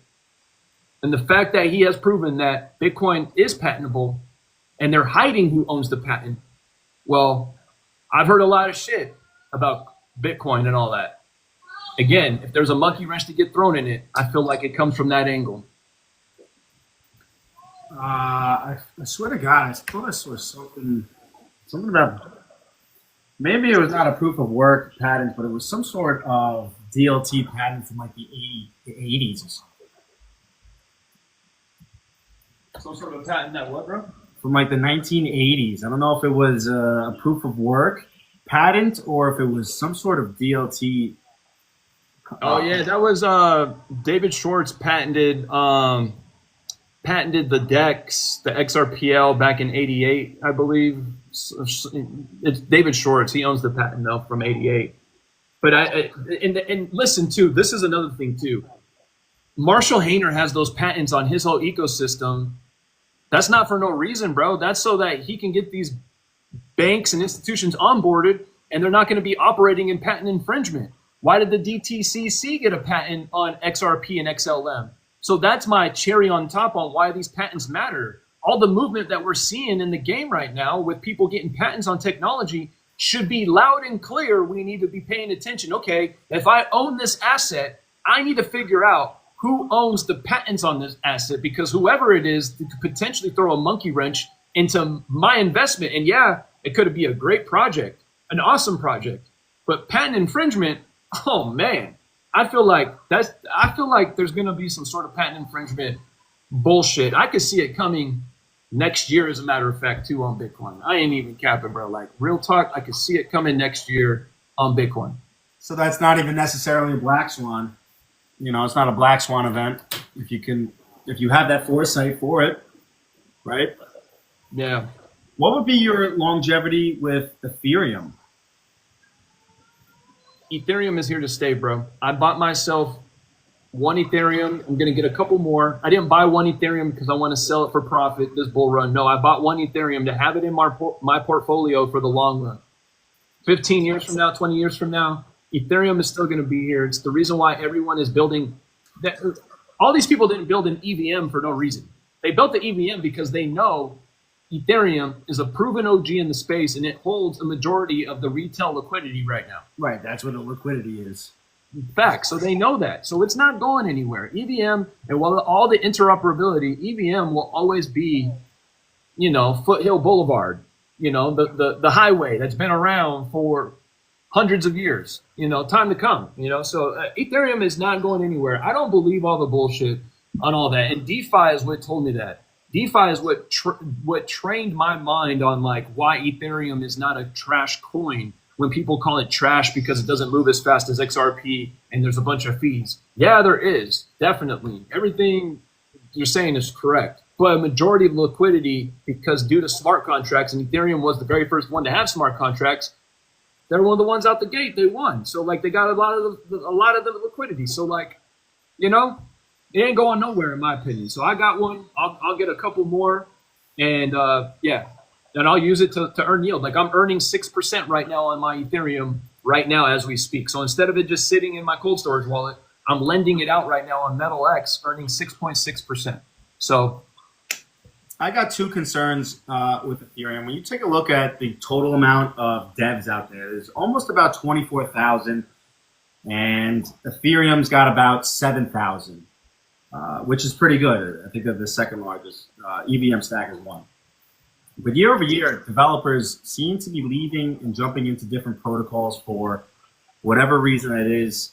That's one of my issues is that, yes, Ethereum is big daddy right now when it comes to DeFi, when it comes to smart contracts, developers coming on there and building their dApps. As this market grows in 5, 10, 15 years, if for whatever reason, and there's not a lot of developers, to think that 24,000 developers are in Web3 or in blockchain, this is like internet engineers. This is like the same equivalent to internet engineers in like the 90s.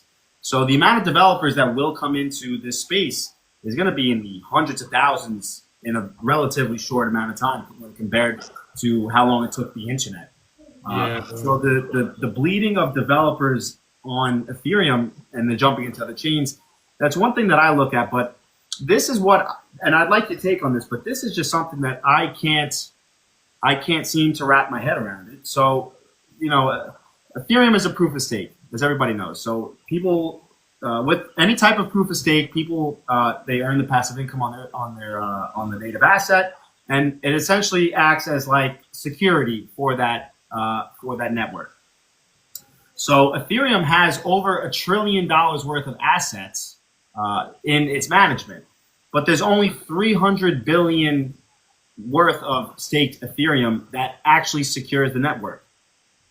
So in theory, it's the more Ethereum that's staked, it becomes harder and more expensive to attack the network. So if someone wanted to spend $300 billion to attack Ethereum, they can gain access to over the $1 trillion in assets.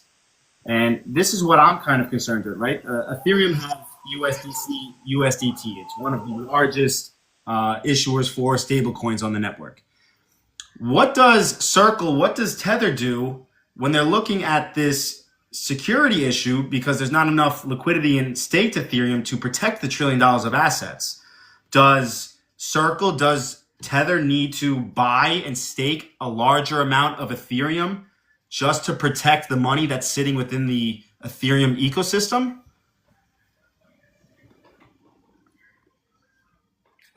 What is your exact question as far as like what you're asking though?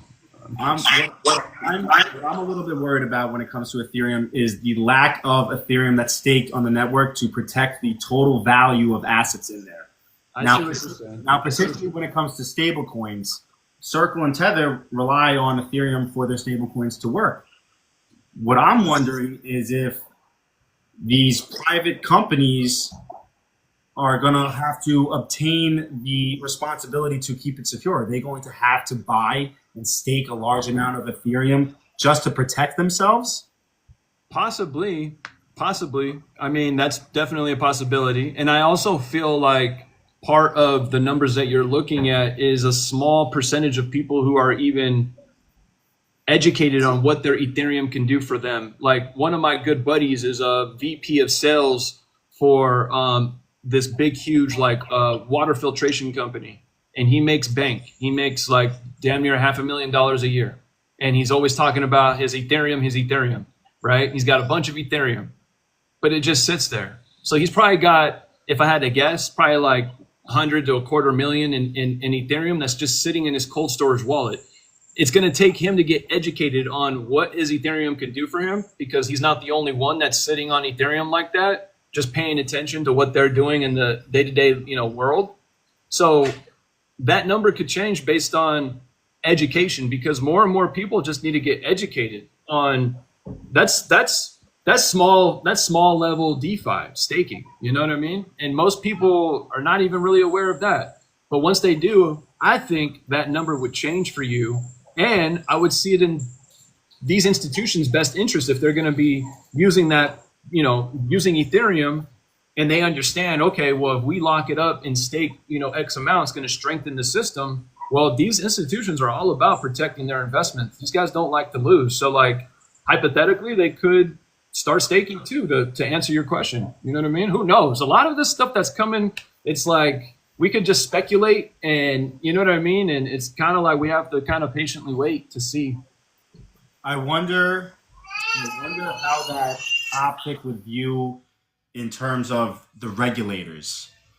You know what I'm saying? When you have when Ethereum has this dependency now on private companies, I wonder if it's simply just for the security of the network. I wonder how you explain that to regulators, right? ETH is supposed to be decentralized. But now when you have maybe Circle and Tether, where they have to dump massive amounts of Ethereum to stake it just to protect it, I wonder if regulators would view this as an issue when it comes to, is it a conflict of interest? Maybe is it a concentration of power, a systemic risk? Like, how do you explain that to regulators?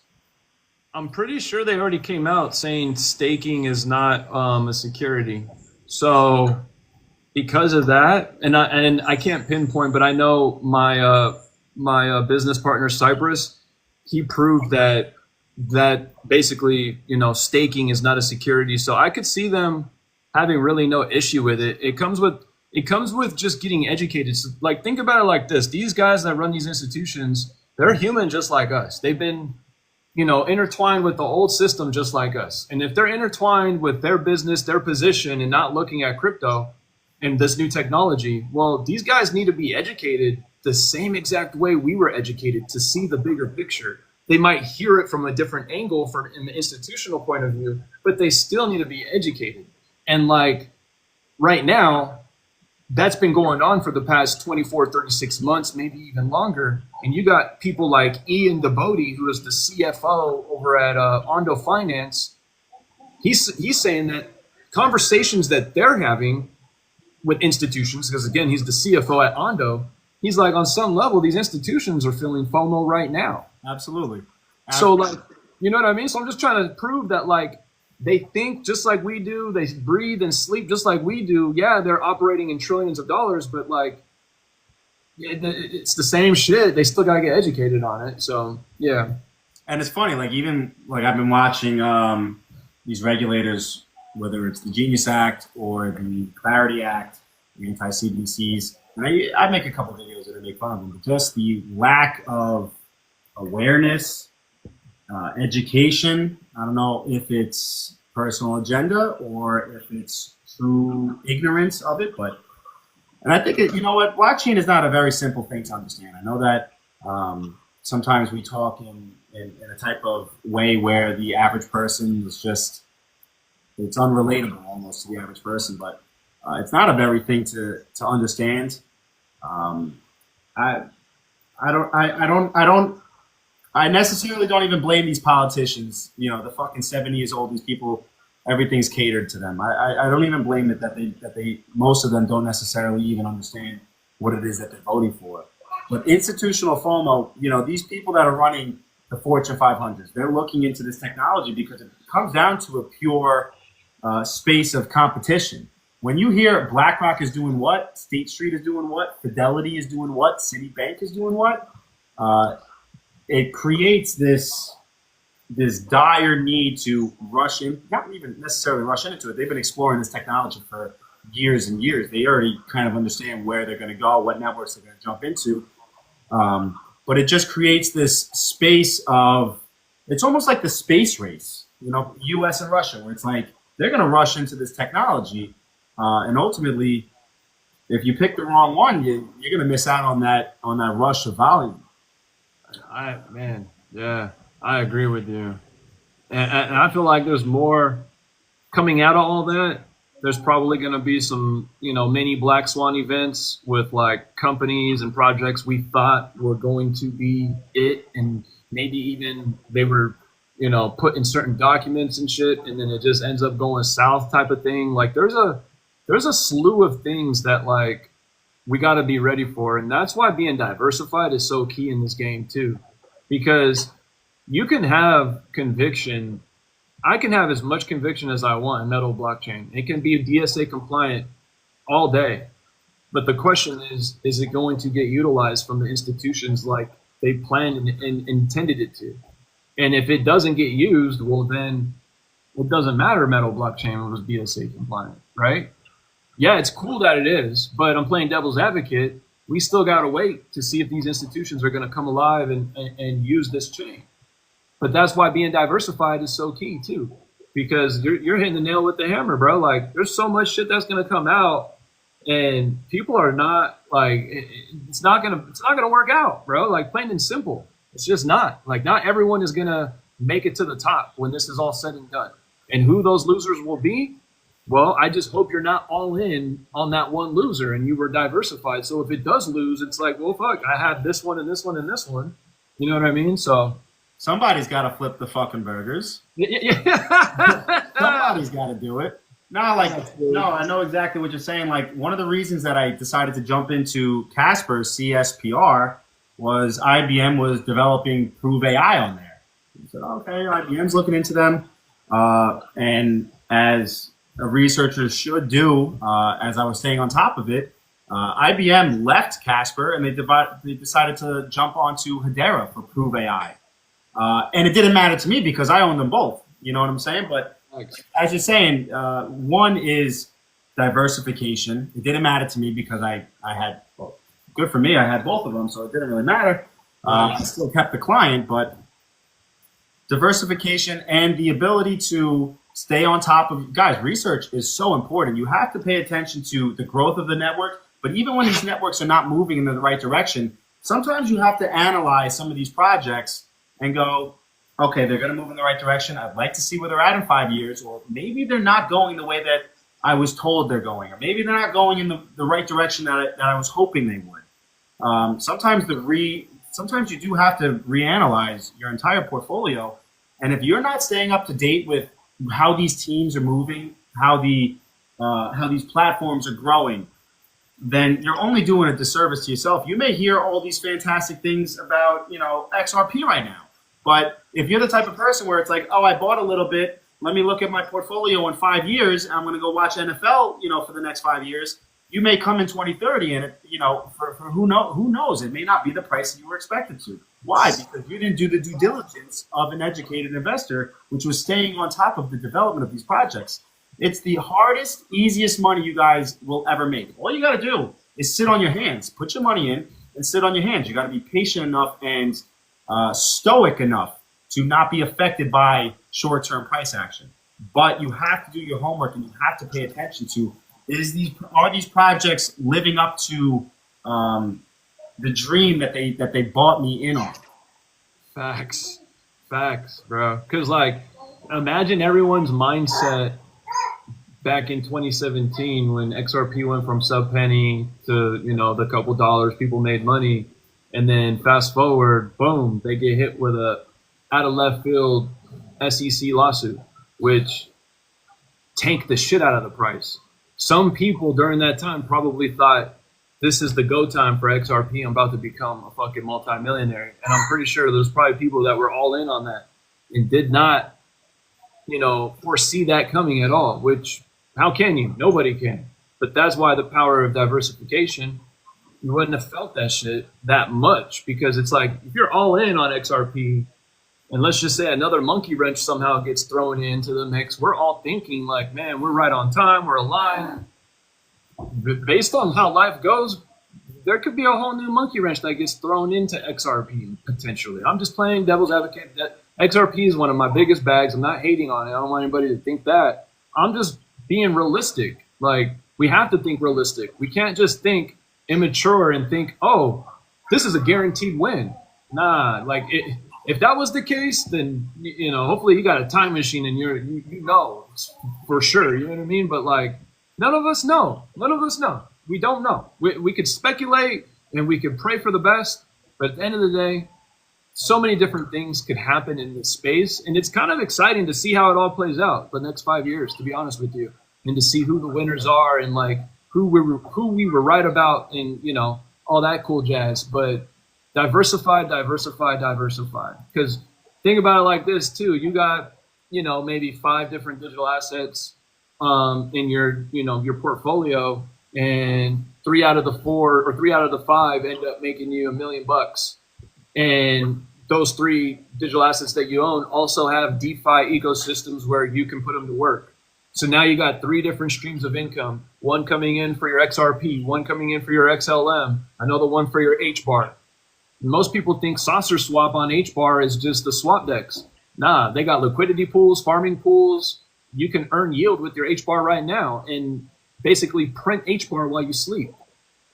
So, most people don't know that shit. Uniswap too. Uniswap got mad liquidity pools. Most people just think it's a swap dex. It's Uniswap. Oh, you just come over here and connect your wallet and swap. Well, they got a whole side of liquidity pools, billions of dollars over there. You know what I mean? So having diversity with your cash flow as well, having different digital assets is the same thing as having 3 different businesses. If you own a pizza shop, you own a liquor store and a gas station, that's 3 different cash flows. Well, if you own HBAR, XRP, and XLM, well, that's 3 different cash flow potentials. I like the way that you put that. No, absolutely. Look, it's one thing to sit on your bags. And honestly, not for nothing, if you guys do want to take your profits on the way up, everyone's investment strategy and exit plans are very different.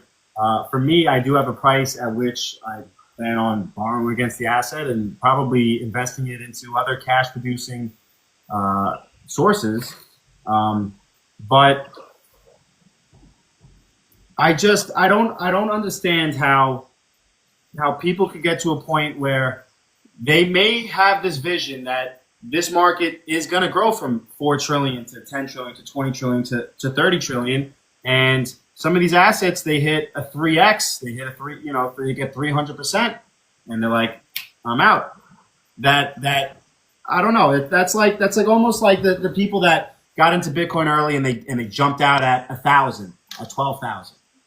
To miss out on that future equity that you could have gained in an asset just for simply just being patient and not doing your due diligence and exploring the avenues at which you can earn passive income in your sleep from some of these assets. A lot of these assets are being adopted from traditional finance. There is a demand for these assets. They want you to become a liquidity provider. They want your assets. To not do the due diligence and to be surrounded with people who are trying to show you that there's a way that you can live off of the interest rather than the principal. I don't know. I think that like whether or not you want to get into DeFi now, that's one thing. But the day is going to come where you can become your own bank. The day is going to come where you're going to want to tap into that lottery ticket you got sitting into your pocket. Guys, please, the homework of which you can earn money in your sleep is worth, that knowledge is worth far more than what we could tell you about what does XRP do, who is the partnerships, what about HBAR, who's on the HBAR team, or who's on the governing council. That information, yeah, that's great. That's great and all. That may help you decide what you want to jump into. But if you don't know what to do with the money, then all of that is pointless. It's all pointless. Facts, bro. You're speaking facts, dude. It really is pointless. It's just as pointless as somebody winning the lottery and not putting that money to work in a proper way. It's pointless. It's going to be a short experience lived. And this is why, I'm glad you're aligned with this, and it's going to take more of us to really put this message out there that they need to understand ways to get their digital assets to earn cash flow so they can hang on to it for, a whole lifetime plus many more lifetimes to come.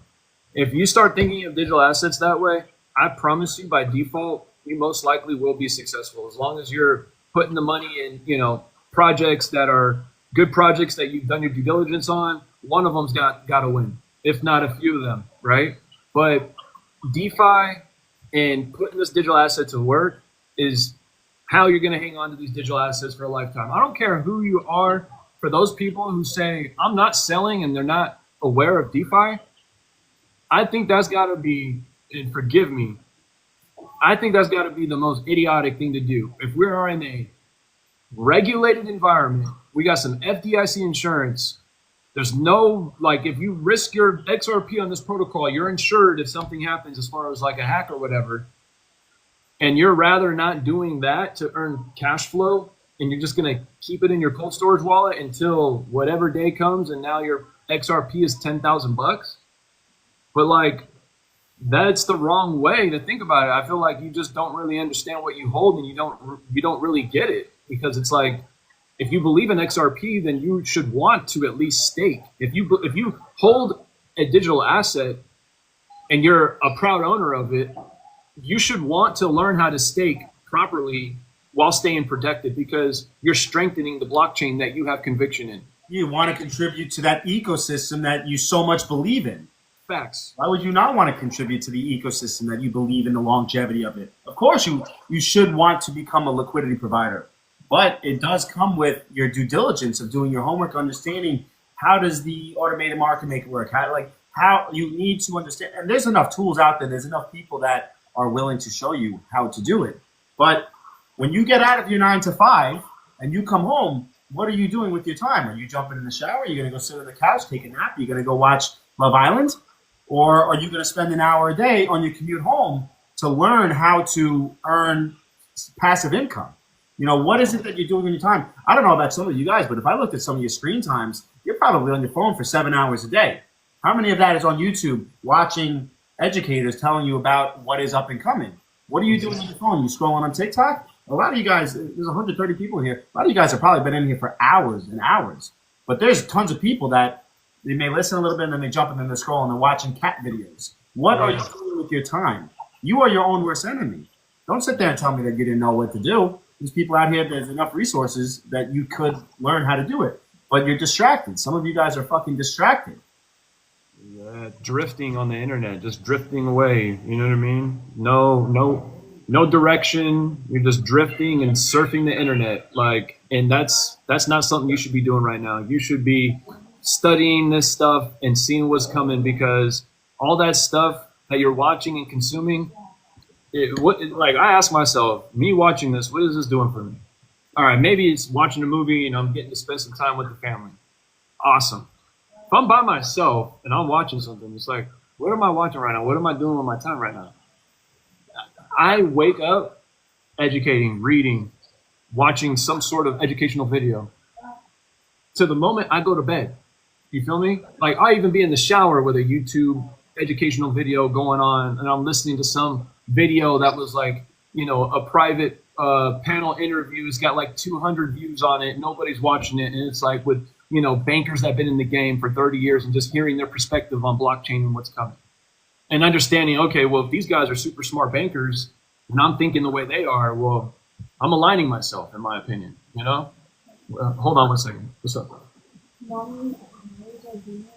No, absolutely, ladies and gentlemen. You got to decide for yourself, what is the route that you guys are going to take? You know what I'm saying? Are you going to sit there on your commute to work and you're going to listen to the new Morgan Wallen album, even though that shit is fire? Or are you going to jump on YouTube and you're going to listen to people showing you the deep dive research? If they're going to tell you that Citibank and Ripple have connections, let them explain to you why they believe that they do. Let them show you why they believe or why they say what they say. If somebody just says something and they don't have the means of which to back it up, then the information is worthless. There are plenty of people out there that, and they're not even influencers. I would call them educators. They're going to show you and tell you why they believe what they believe. One of the things that he said earlier in the live that I had a lot of respect for was the sacrifice. He went years and years of sacrificing, not going out with the family, not going on vacations, maybe not going out to the clubs with the boys. And I'm sure a lot of you guys can relate. There was times I did it for years where I was investing 50, 60% of my income. I would sacrifice birthdays with my friends or vacations or whatever, because I had a perfect vision at which there was an opportunity that I was able to get into something at the right time and at the right moment. Now, I sacrificed my comfort to be able to sit back and enjoy what this run has provided for me. But it came with sacrifice. And it's not just sacrificing of your money. Yeah, look, a lot of you guys, you may want to, you may go to work. You can't get up early enough to make your own dinner. So every day at work, you're spending $20 at lunch. Little sacrifices like that. You start to make a sandwich and you bring it. Just even if it's $20 a day, at the end of the week, you got $100 to put into the assets that you want to invest in. That's a sacrifice itself. Now, on your drives, right, or when you're home and you're cooking, instead of listening to music, you're listening to podcasts. You're listening to YouTube videos. It's not just sacrificing your money; it's sacrificing your time and your attention. And that's one of the cheapest things that we as a society give away is our attention. Our attention could be bought by flashy cars or lustful TV shows, right? The attention comes and goes like that. For you to sit there for hours and to listen to a TikTok live or a podcast, please protect that, because that sacrifice will be paid off by 2030, 2040. And it's not going to be you that's going to experience the fruits of your labors. It probably will be, but it's mostly for your family. It's mostly for the generations that will leave behind you, because they're going to experience the ripple and the sacrifices that you guys have put into place for the last 5 years and for the next 5 and 15 years. Yeah. I mean, my sacrifice got real. I I started selling certain things I wasn't using anymore. I had a nice Rolex that I bought myself back in the days when I was in the cannabis industry, with a nice cannabis logo that I got engraved in the dial. And, I was finding myself just being in front of my computer 24/7, learning this new space. And I was like, I got all these shoes I haven't even worn. I was like, I'm about to sell some of this shit. And took my Rolex back to the jeweler I bought it from, got my money back, what I paid for it, right? Because it was one of a kind. And the picture that he posted, it resold, right? So I took that money, I put it in XRP when it was 30 cents. So think about it. I could already, with that money alone, just that part of the money, I could buy like fucking 10 Rolexes right now, easily. You know what I mean? So I paid my dues, bro. I seen the big picture and I was like, I've been broke before. I was like, no problem. I was like, I'm just going to live like I'm broke, even though I'm not. If there comes a time where it's like, hey, let's go do this as a family, perfect. Or if I need to get this, okay, at least I know I can get it, but I'd pass on it. I'm like, no, I'm not getting that. I think this year was the first time that I actually bought myself something in like years. And I did it because I was like, I need a little hobby in front of my computer and in my office too much. So I was like, I need to get myself a little e-bike. I got an e-bike that goes like 30 miles per hour. So I go out and I start just tearing up the streets, getting some sunlight just to clear my mind. That's the only reason why I got it though. Otherwise, probably wouldn't have bought that shit. But I was like, you know what? I've sacrificed a lot so far. Might as well just get myself a little something nice, because it's small in my opinion now compared to where I'm at now. And yeah, I mean, people that have been doing it right in crypto, I'm pretty sure yourself too. We don't have to call out numbers. I never call out my numbers. Never would I recommend that. But I'm pretty sure you're probably sitting in a position that you never have sat in the past. The amount you have to your name, liquidity wise, when you're in this game, sacrificing and you know how to make money in the real world and shit, and you taking that money and putting it to work the past few years, those people are sitting nice as fuck right now, bro. Nice. And I'm pretty sure you're probably one of them too. So yeah, bro. Yeah, guys, the sacrifice is worth it. I went years. I got holes in my socks. You know what I'm saying? I went years. I wouldn't even spend money on clothes. You know what I'm saying? I would spend money on food.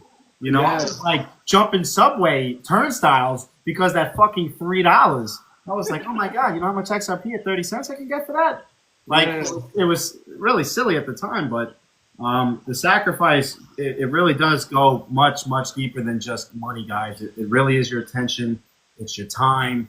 It's just how you spend your time in this space. You get out what you put in. And look, guys, a lot of these coins, some of these coins are not what they were a year ago. You know what I'm saying? You're going to be buying at a couple 100% more. I don't want just a second. I'll be right back. All right, bro? I don't want to discourage some of you guys. You are not late to the party. You are right on time. We are still at a point in space and time where you are able to get in before the institutions. Retail, the little fish, people like you and me are able to get in before the institutions. Okay? You're not late. You're right on time. Me personally, I was at a point when I had first started buying XRP. I believe it was probably the lawsuit. I was probably buying it when the lawsuit had dropped. You know what I'm saying? And everyone was fearful. I said, oh my God, I gotta get in. Everyone's scared. Everyone's running. I'm going in. I had a bag where I was that 10,000 XRP guy. Oh, I needed to go to 10,000 and then maybe I was there. I had a little bag where I was like, it's got to go to 10,000 and then I can leave. I can retire. And then at some point you realize, am I all in or am I hoping? Yeah, it would be nice if it hits that at some point. Am I all in or am I hoping? And you get out what you put in. Don't get me wrong. There's people in our group where they put a little bit of money. They put a little bit of money, but then they were spending money on shoes. They were spending money on vacations. They were spending money on shit. And I look back at the sacrifices that I had to put up with in the last, I don't know, 3 or 4 years, 5 years, however long it's been since I started investing in this space. And it's all worth it, guys. You know, please, if I could persuade some person out here to wake up tomorrow and when you get home from your work, just to do something a little bit different, just to spend an hour on YouTube, just change your habits a little bit. Your 2030 self is going to thank you. I don't know how else to put it. You know, this market is not for everyone. There's going to be a lot of winners, but there's going to be a lot of fucking losers. Somebody's got to flip the burgers. Somebody's got to pick me up when I want to call an Uber. You know what I'm saying? Now everyone's means are different. Not everyone can be in a position where they could put 50 to 60% of their income into this market, and I understand that. But you gotta be trying, guys. You know what I'm saying? Like he was saying, I was selling my jewelry. I was selling, you know what I'm saying? It's like every fucking dollar counts. Every dollar counts. Every fucking dollar counts. The fact that you could still get some of these assets for cents, HBAR for cents, XLM for cents, XDC for cents. Come on, please, guys, change the perspective. It's not about the assets. It's about what you plan to do with them.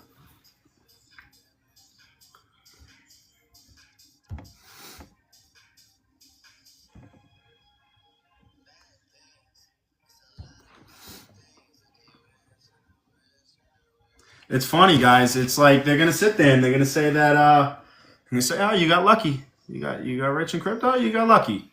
But they're not gonna see the nights. It's 10 o'clock in New York. They're not gonna see the nights you were up fucking hours behind the screen, staying up to date, researching, digging deep, watching videos at 7 in the morning on your way to work. They're not gonna see these moments. All they're gonna see is the results. Because they seem to think that you put in the same measly effort over the last 5 years that they did, and you're in a position that they're not. It's because they think that you put in the same exact measly effort as they did for the last 5 years. That's why they're going to say that you got lucky, because they thought that you put in the same effort that they did. Ha! Ha! The sacrifice is everything. Are you truly all in?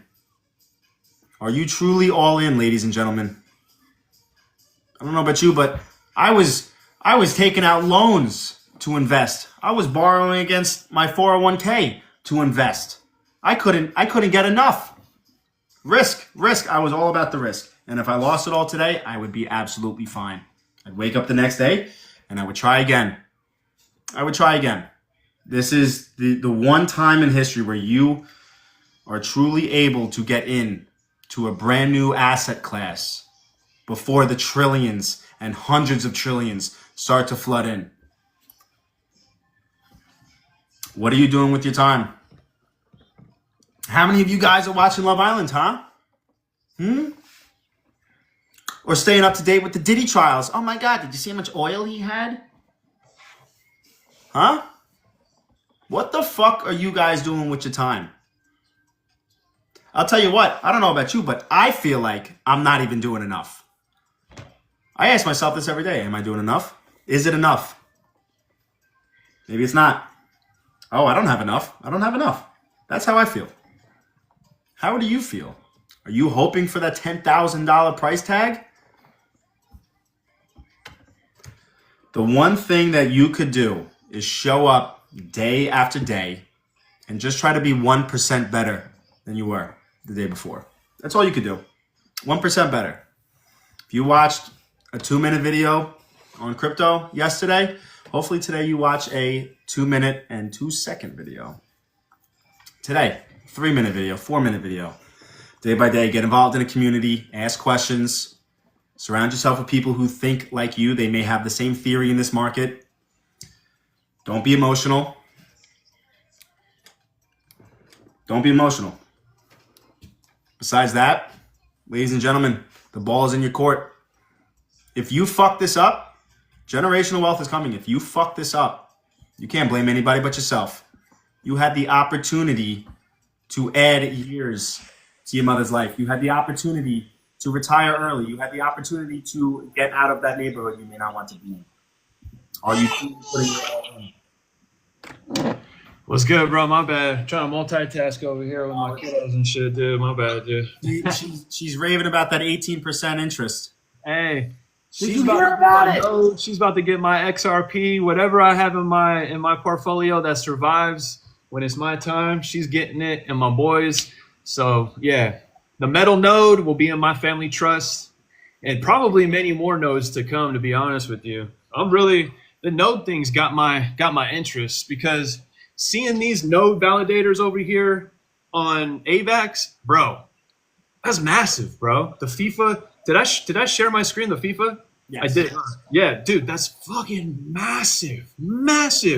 So getting in now on these nodes, you're getting ahead of the curve, I feel like. And, as a matter of fact, too, I would love to hear somebody. I'm going to pick my homie's brain that helped me set up the node today. And I'm going to figure out, like, what type of risk there are when it comes to really running a node, too. Or if there's, like, if it's very minimal compared to, like, possibly staking. So I ain't gonna lie, I don't know too much, and I'm using a test amount. It's only 2,000 metal. It's like $500-600. It's not that much, but as I start getting more knowledge, I'll probably end up putting a good amount of metal into my node, like 20,000, 50,000 metal potential. Well, I was actually looking into doing it for quant. I know that quant staking is coming out for the validators, and I was looking into it as well for quant. But I'm kind of interested in metal as well. I'd like to connect to you on the side, and maybe you can walk me through it. And maybe it's something that I'll consider. But I was looking into validations as well. I didn't know if I was going to do it for quant or what I was going to do it for. But the systems were fucking crazy, guys. I know, like, they were saying, you need the firewall. There's got to be the VPN on the router. You need a UPS system, so that's an uninterrupted power supply. You got to have a backup generator to the house. It's like the uptime you had to have was almost 100%. The Wi-Fi has to be insanely fast. And I was looking into it, and I was deciding on what I was going to do, because the whole computer setup that I am building, I was planning on doing it for validation, but I got to see. I don't know if you heard me, but I'm going to have to connect with you on the side, and maybe you can walk me through the metal validation node and how that setup went. Or you can connect me with your guy, but I would absolutely like to learn more about it. 1,000%. I have you done any research on AI agents before, bro? Yeah. So, in my opinion, AI agents are going to be the P to the pod that connects people to DeFi. Yes. It's tough to understand how to deploy into a liquidity pool and all that stuff, let alone understanding like your wallet, ID code and all that stuff. I remember when I came into crypto, all that stuff was like really foreign to me. So I could only imagine coming into crypto and then DeFi is a whole new slew of like, what in the world is this? So basically, what I'm trying to say is that AI agents are going to come in and get programmed to do all the hard tasks that most of the masses just weren't able to figure out. And what my grand plan that I have right now is that, and I don't even mind saying it because it's just like the more the merrier people can build, but I want to build an AI agent that can build out the node for you. Like you give the AI agent access to your computer or your PC, and you say, hey, I want a metal node. And maybe it's just the AI agent that builds metal nodes for you and does everything that, because it comes with a, especially like on a Mac, I run a Mac. So like there was a whole bunch of programming that I had to do within my terminal, which is really foreign to me. All that language that's in that terminal that you're copy pasting is like, it's like really like foreign shit. But imagine an AI agent, you pay it, you know, X amount of dollars and you want a node, well, you're guaranteed the AI agent will set up, do everything for you that's difficult. You know what I mean? So, what are you doing, Mama Bear? So yeah, like AI agents, some people think like, you know, AI and AI agents are going to be like the thing that takes over people's jobs. Well, if you learn this tech, you can be an AI agent owner yourself and program it to do something that somebody else wants to take advantage of. So it's not necessarily like, you know, end all be all for people. You just got to transition what you're doing and get aligned with like this new system. So, you know, if your expertise is selling auto insurance and you're the man with auto insurance, maybe you get an AI agent and program it to speak like you, think like you on the fly and close customers. And now you got 5 different AI agents in your insurance agency. And guess what? You don't have to pay any of their, you don't have to pay any commissions or any salaries because it's an AI agent. You know what I mean? So there's just so much of that type of opportunity that's coming to crypto. And we got to embrace this stuff. Now's the time to learn this stuff. Now's not the time to be, you know, like you're saying, watching sports events, watching Love Island, watching these stupid ass shows that do nothing for your mental when you literally got something that's happening that you're going to be able to talk to your grandkids about. And either you were on the right side or you were on the side of, no, I didn't take advantage of that. You know how many like little babies today are going to grow older and they're going to be like, Dad, Mom, how come you didn't get involved in blockchain when I was a kid? Like, where were you at? Why didn't you do this? Yeah. Where were you? Were you? Yeah, bro. I think the AI agents are inevitable. Ultimately, I think as blockchain and AI do start to merge, you know, your own personal AI agent will be linked to your own, you know, your bank account, your traditional finance. It'll be linked into your Web3, you know, your blockchain wallets. I think it's inevitable that it's going to deploy and execute your own commands. You know, especially if you want to use it for whatever your use case is with your blockchain, especially even if it's just for maybe arbitrage trading. You know what I'm saying? Right. Or whatever it is, whatever prompt you give it, the idea that you can have this thing deploy and execute for you, it's inevitable. It's going to happen. And I'm sure once they do solve that friction and that fragmentation in this space right now, the liquidity will be even higher. The amount of people that are jumping into it simply just because they say, hey, I want to do this, go ahead and deploy and execute it. And the computer is doing it for you without you actually having to know how to navigate the code and how to, none of that. You don't need to know any of that. You just got to be able to text it or type it or speak it. Tell it what you want to do, and it'll dig through the programs and the layer interfaces and peel back everything and execute it for you. It's inevitable. It's going to happen. Yeah, facts, bro. Yeah, and I'm excited for it because this AI is going to give us more time to live life too. Like real talk, like I can't wait until like these AI robots, we can buy one for like 5 or 6 grand and I can have the robot doing my laundry all day, folding my clothes, doing my dishes and shit. You know what I mean? Like it's kind of like going back in the days before the washer and dryer was invented or the oven was invented and everything was like, you know, it took some building and some skill, some hands-on work to get shit done, like cleaning your laundry. So, with AI agents and AI robots, dude, it's going to simplify our lives 1,000%. And I feel like AI robots are going to give certain businesses where their margins are extremely thin. Well, now you just got to invest in some robots. You don't have to pay workers' comp. You don't have to pay the salary for 25 employees. Now you got, 15 robots that do the job for you.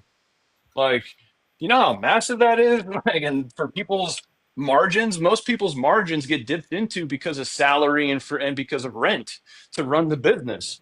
Well, yeah, like, and then with the tokenization of real estate too, I mean, it's like you can own the building, tokenize it, use that equity to pay you cash flow, and then you have a business being ran by fucking robots, and there's no salary to pay because it's robots, or maybe you have one human to give it a human touch, make sure everything is flowing correctly, but at least you don't have to hire 25, right? And like that sounds scary, but like everyone has the same opportunity to get a robot and have it go do something for them. So yeah. That's kind of our inside running joke within me and my own family is that when the time is right and we do get the 100 acre homestead, is you're gonna have these robotics outside. They'll be gardening, they'll be mowing the grass, they'll be building the tree house. You know what I'm saying? It's just like we're gonna have the homestead, the plot of land, and it's gonna be the family, and it's gonna be the workers. No, ultimately, I've always kind of joked like I'm gonna have a couple of them sitting behind the computer just arbitrage trading all day for me. Gonna be crypto. Man, Sick. you're thinking ahead, bro, because like that's what's going to take over the trading world too. Like trading is going to be ran by AI in the future, 100%. You're either going to know how to get your hands on a good AI bot or you're not. And I feel like like AI is going to take over the trading game. Like the consistency that AI can do over a human, and it doesn't take no breaks, like You sleep. can't even You keep know? up now. You, Yeah. you can't even keep up now. When you're looking at like day traders and especially in the arbitrage, you can't do you're not fast enough. You can't do it now. If you don't have the AI bots to do it for you, you're gonna miss out. Man, like the memes, like I don't really dabble into too much memes at all. But what I do know is that like there's bots that people have out there that are trained to snag a certain, market cap with a certain amount of trust lines added within a certain date, and they hunt these like these stats down, and they find the new, meme coin that might have a little short run, and then they get in, snag the short run, and then they get out and they sell out. Like there's so many bots that are doing that in the game right now, and so many people are unaware that like you're trying to beat a robot right now in this game. And if you think you could beat a robot, you better think again. So that's why you're going to need to fine tune yourself and be an expert in the market and understand market cycles and understand sentiment and understand when Jerome Powell speaks, the market moves. Understand even when Donald Trump speaks, the market moves, whether it's up, down, doesn't matter. When tariffs get mentioned, the market moves. Understanding why crypto is down today. You know how many people are like, oh my God, crypto is down today. Oh my God, it's such a scam. Oh my God. Like not understanding, no, fucking Donald Trump was talking about tariffs today, and Jerome Powell was talking about not cutting rates again. So no, the fucking market is now moving in the other direction. And if you're aware of that, now you're looking at this as a buying opportunity. Let me buy this dip. But most people think when crypto goes down, it's a scam now. Like I don't understand why people's minds think like that.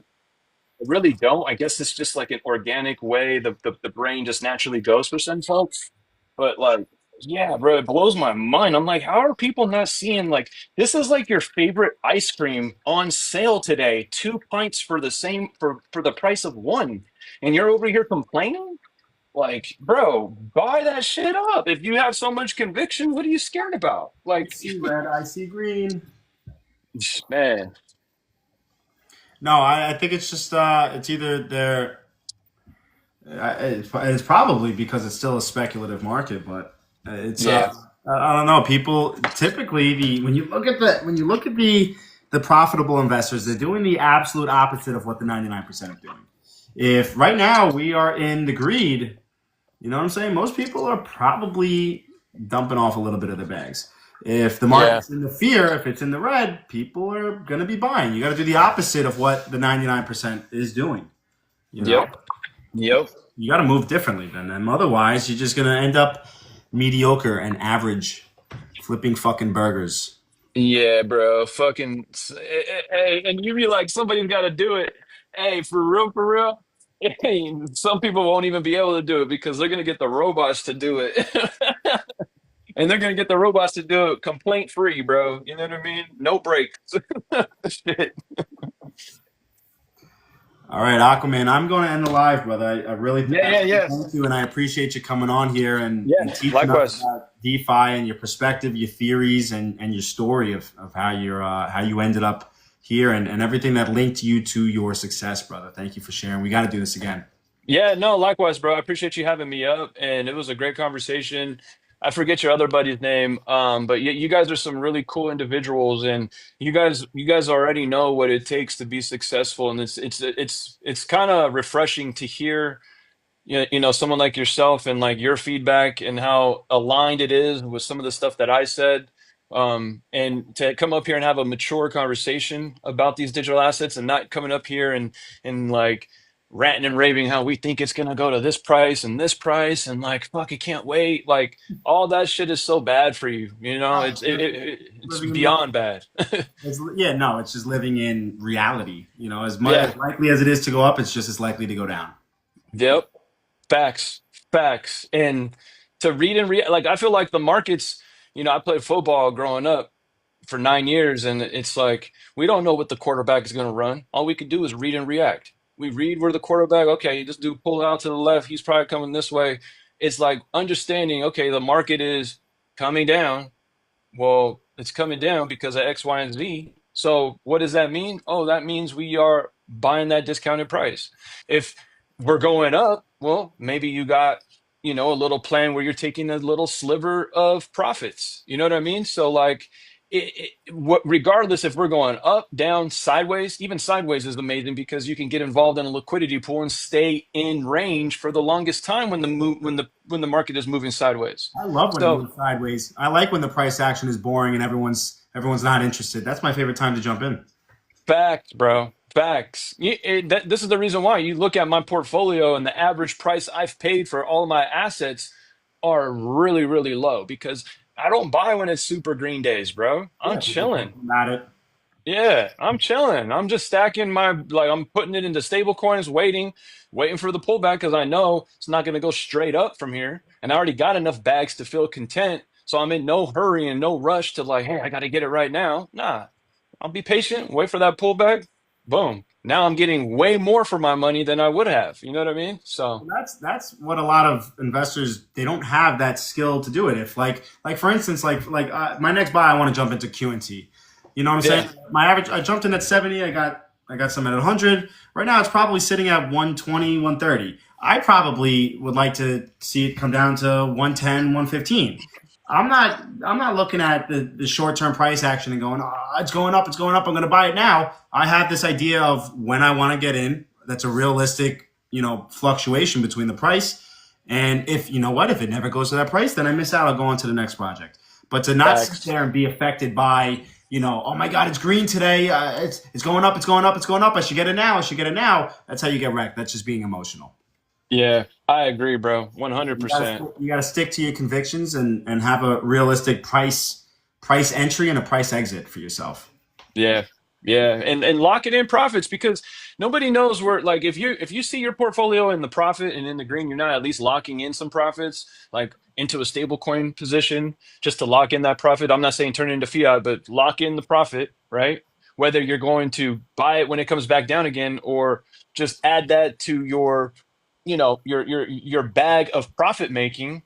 And think about it. You build a bag of profit making up to, 100,000, earning 20,000 or 20% on 100 grand. That's 20K a year.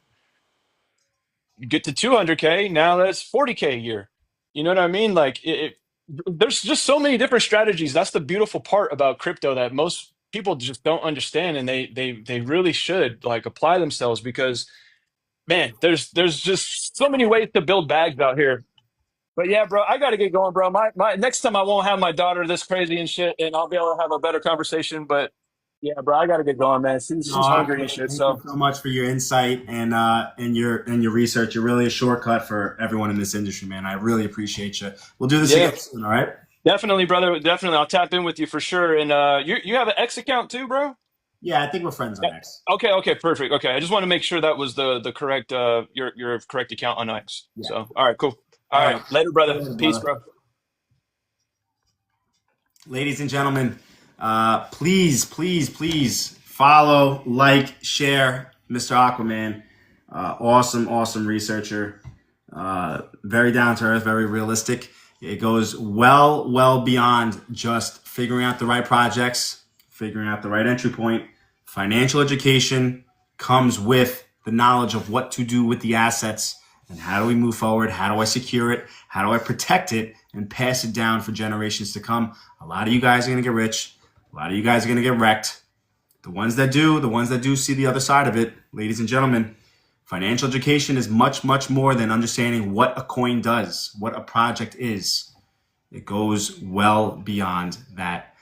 Ladies and gentlemen, thank you so much for tuning in, for commenting, for the donations, for the likes. Everyone that's new, welcome. Hopefully you learned at least one thing tonight.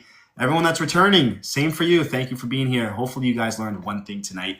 Everyone that liked the live, donated, followed, commented, you guys are the bloodline to the community. Thank you guys so much. Good luck and good night.